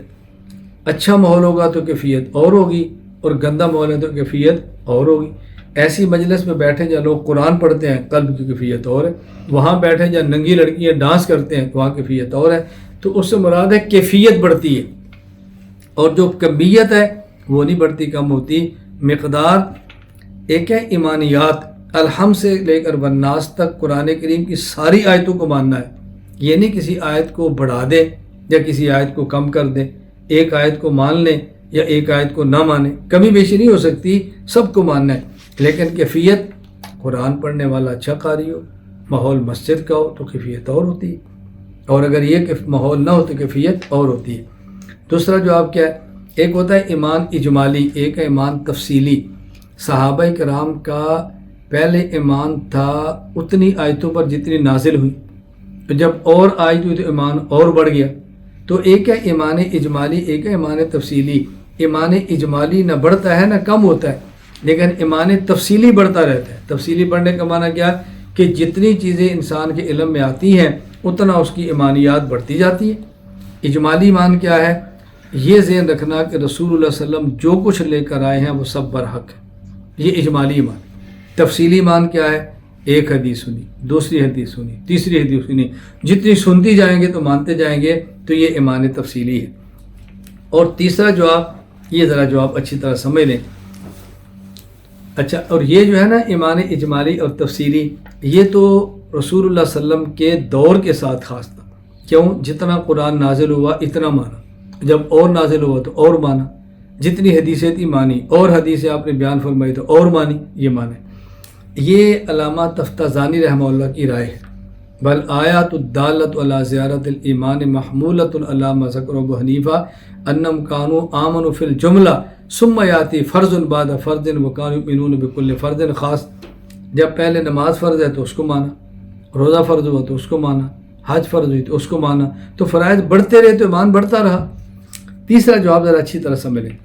میں کہا کرتا ہوں کہ یہ جو آیات آپ پیش کرتے ہیں جن میں ایمان کے بڑھنے کا ذکر ہے، یہ خود اس بات کی دلیل ہے کہ ایمان میں کمی اور زیادتی نہیں ہوتی۔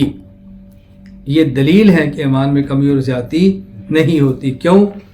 جب تک آیات نازل ہو رہی تھی تو ایمان میں زیادتی ہو رہی تھی، تو جب آیات کا نزول ختم ہو گیا تو ایمان میں زیادتی بھی ختم ہو گئی۔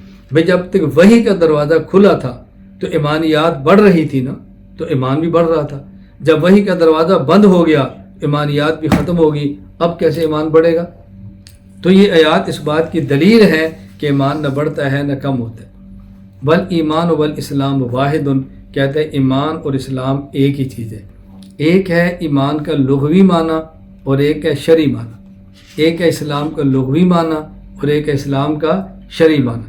ایمان کا لغوی معنی علامہ سعد الدین تفتازانی رحمہ اللہ وفات 792 ہجری شرح عقائد نسبیہ میں فرماتے ہیں التصدیق و ای اذعان حکم المخبر و قبولہ و جعلہ صادقا، کسی خبر دینے والے کی خبر کا یقین کر کے اسے قبول کرنا اور اس کو سچا ماننا، یہ لغوی معنی.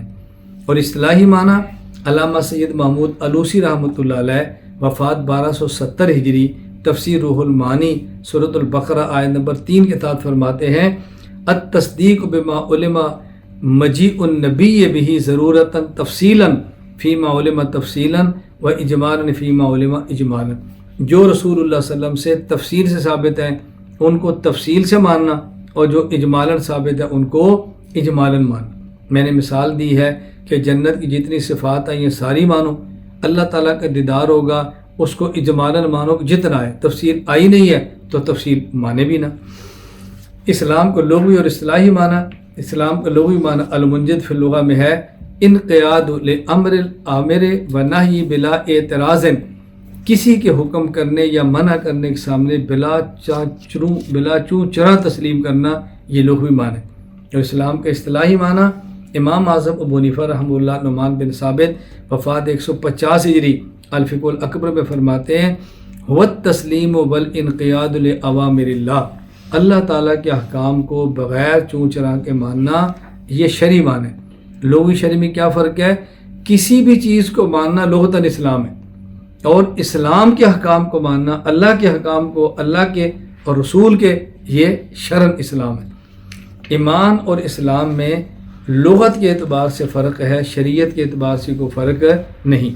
کیوں؟ شریعت میں ایمان کا نام ہے دل سے ان تمام چیزوں کو ماننا جو رسول اللہ صلی اللہ علیہ وسلم لائے ہیں، اور اسلام کا معنی کیا ہے؟ اللہ کے احکام کو دل سے قبول کر لینا. تو معنی تو دونوں کا ایک ہی ہے، لیکن لغت کے اعتبار سے فرق ہے. امام حنیفہ رحمۃ اللہ علیہ الفقہ الاکبر فرماتے ہیں فمن طریق اللغت فرق بین الاسلام والایمان، لغت کے اعتبار سے فرق ہے. فرق کیا ہے؟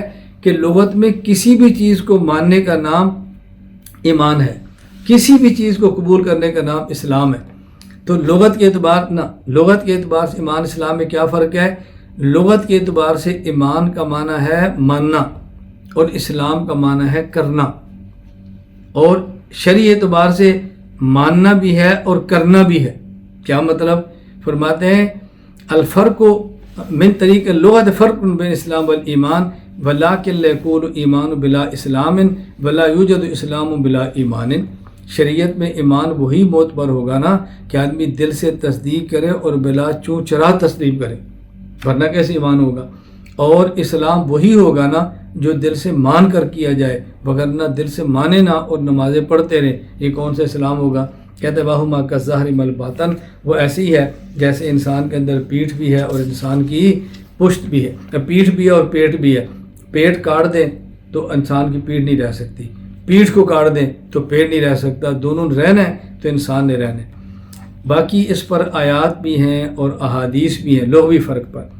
سورۃ الحجرات آیت نمبر 14، دیہات کے لوگ آ کر کہتے قالت الاعراب آمنا، ہم ایمان لائے. قل، پیغمبر آپ فرماؤ لم تؤمنوا، تم ایمان نہیں لائے، ولیکن قولوا اسلمنا، تم کو اسلمنا، تم نے دل سے نہیں قبول کیا، اوپر سے کیا ہے. ولما يدخل الایمان فی قلوبکم، ابھی تک ایمان تمہارے دلوں میں داخل ہے نہیں. دیکھیں فرق ہو گیا.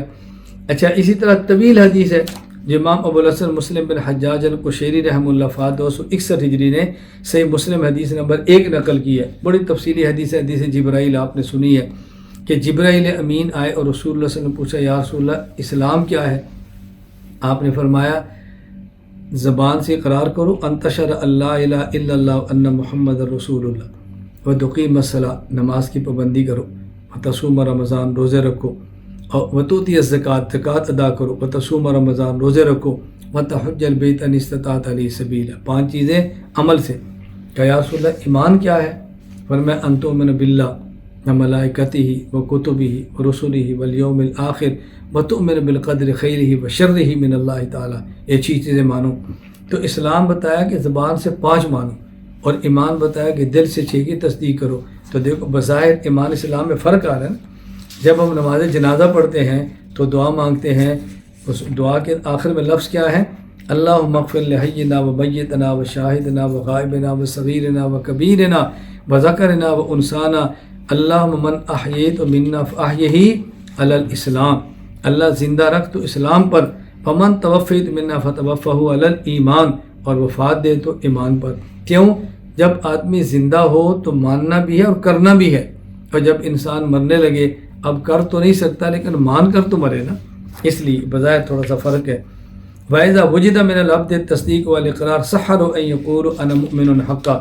کہتا ہے جب انسان دل سے تصدیق بھی کرے اور زبان سے اقرار بھی کرے تو پھر وہ یہ کہے انت مومن، تو مومن ہے، کہ انا مومن حقا، الحمدللہ میں مومن. یہ نہ کہے انا مومن انشاءاللہ، انشاءاللہ نہ کہے، حقاً کہے میں یقیناً مومن ہوں. تو یہ کیوں فرمائے؟ علامہ سعد الدین تفتازانی رحمہ اللہ وفات 792 جلد عقائد میں فرماتے ہیں لِأَنَّهُ إِنْ كَانَ لِلشَّكِّ فَهُوَ كَافِرٌ لَا مُحَالَةَ. اگر کہتا ہے میں انشاءاللہ اور اس کو شک ہے تو وہ کافر ہے، وہ مومن ہے ہی نہیں. اس لیے اس کو انشاءاللہ نہیں کہنا چاہیے کہ دیکھنے والوں کیا پتہ کہ اس کو شک ہے یا شک نہیں ہے، بلکہ یہ کہے انا مومن حقا. ہاں 4 صورتیں ایسی ہیں کہ جس میں آدمی انشاءاللہ کہے تو گنجائش ہے لیکن کہنا نہیں چاہیے. گنجائش کیا مطلب؟ نمبر 1، ہاں بھائی آپ مومن ہو انشاءاللہ، یہ ادب کے لیے کہہ رہا ہے کہ میرا کیا اختیار ہے، اللہ چاہے تو ایمان ہوں، میں اپنی مرضی تھوڑی ہی ہو سکتا ہوں، یہ مان. نمبر 2، انجام کے بارے میں شک ہے. مومن ہو جی انشاءاللہ. پھر انشاءاللہ کیوں؟ بھائی ابھی تو مومن ہی ہوں، باقی دیکھیں موت تک کیا ہوتا ہے، دعا کریں میں اسی پر رہوں. نمبر 3، اللہ تعالیٰ کے نام سے برکت حاصل کرنے کے لیے انشاءاللہ کہ. نمبر 4، عجب اور تکبر سے بچنے کے لیے کہہ دے. لیکن بہتر یہ ہے کہ انشاءاللہ نہ کہے بلکہ وہ یہ کہ الحمدللہ میں مومن. کیوں؟ امام سعد الدین تفتازانی فرماتے ہیں لما انه یوہم بالشک، اس میں شک کا احتمال ہے، وہم ہے، اس لیے کہنا چاہیے انا الحمدللہ، اللہ کا شکر ہے میں مومن. علامہ سعد الدین تفتازانی رحمہ اللہ وفات 792 عقائد نسوی فرماتے ہیں ان کان للتأدب. میں نے بھی 4 صورتیں بیان کی ہیں.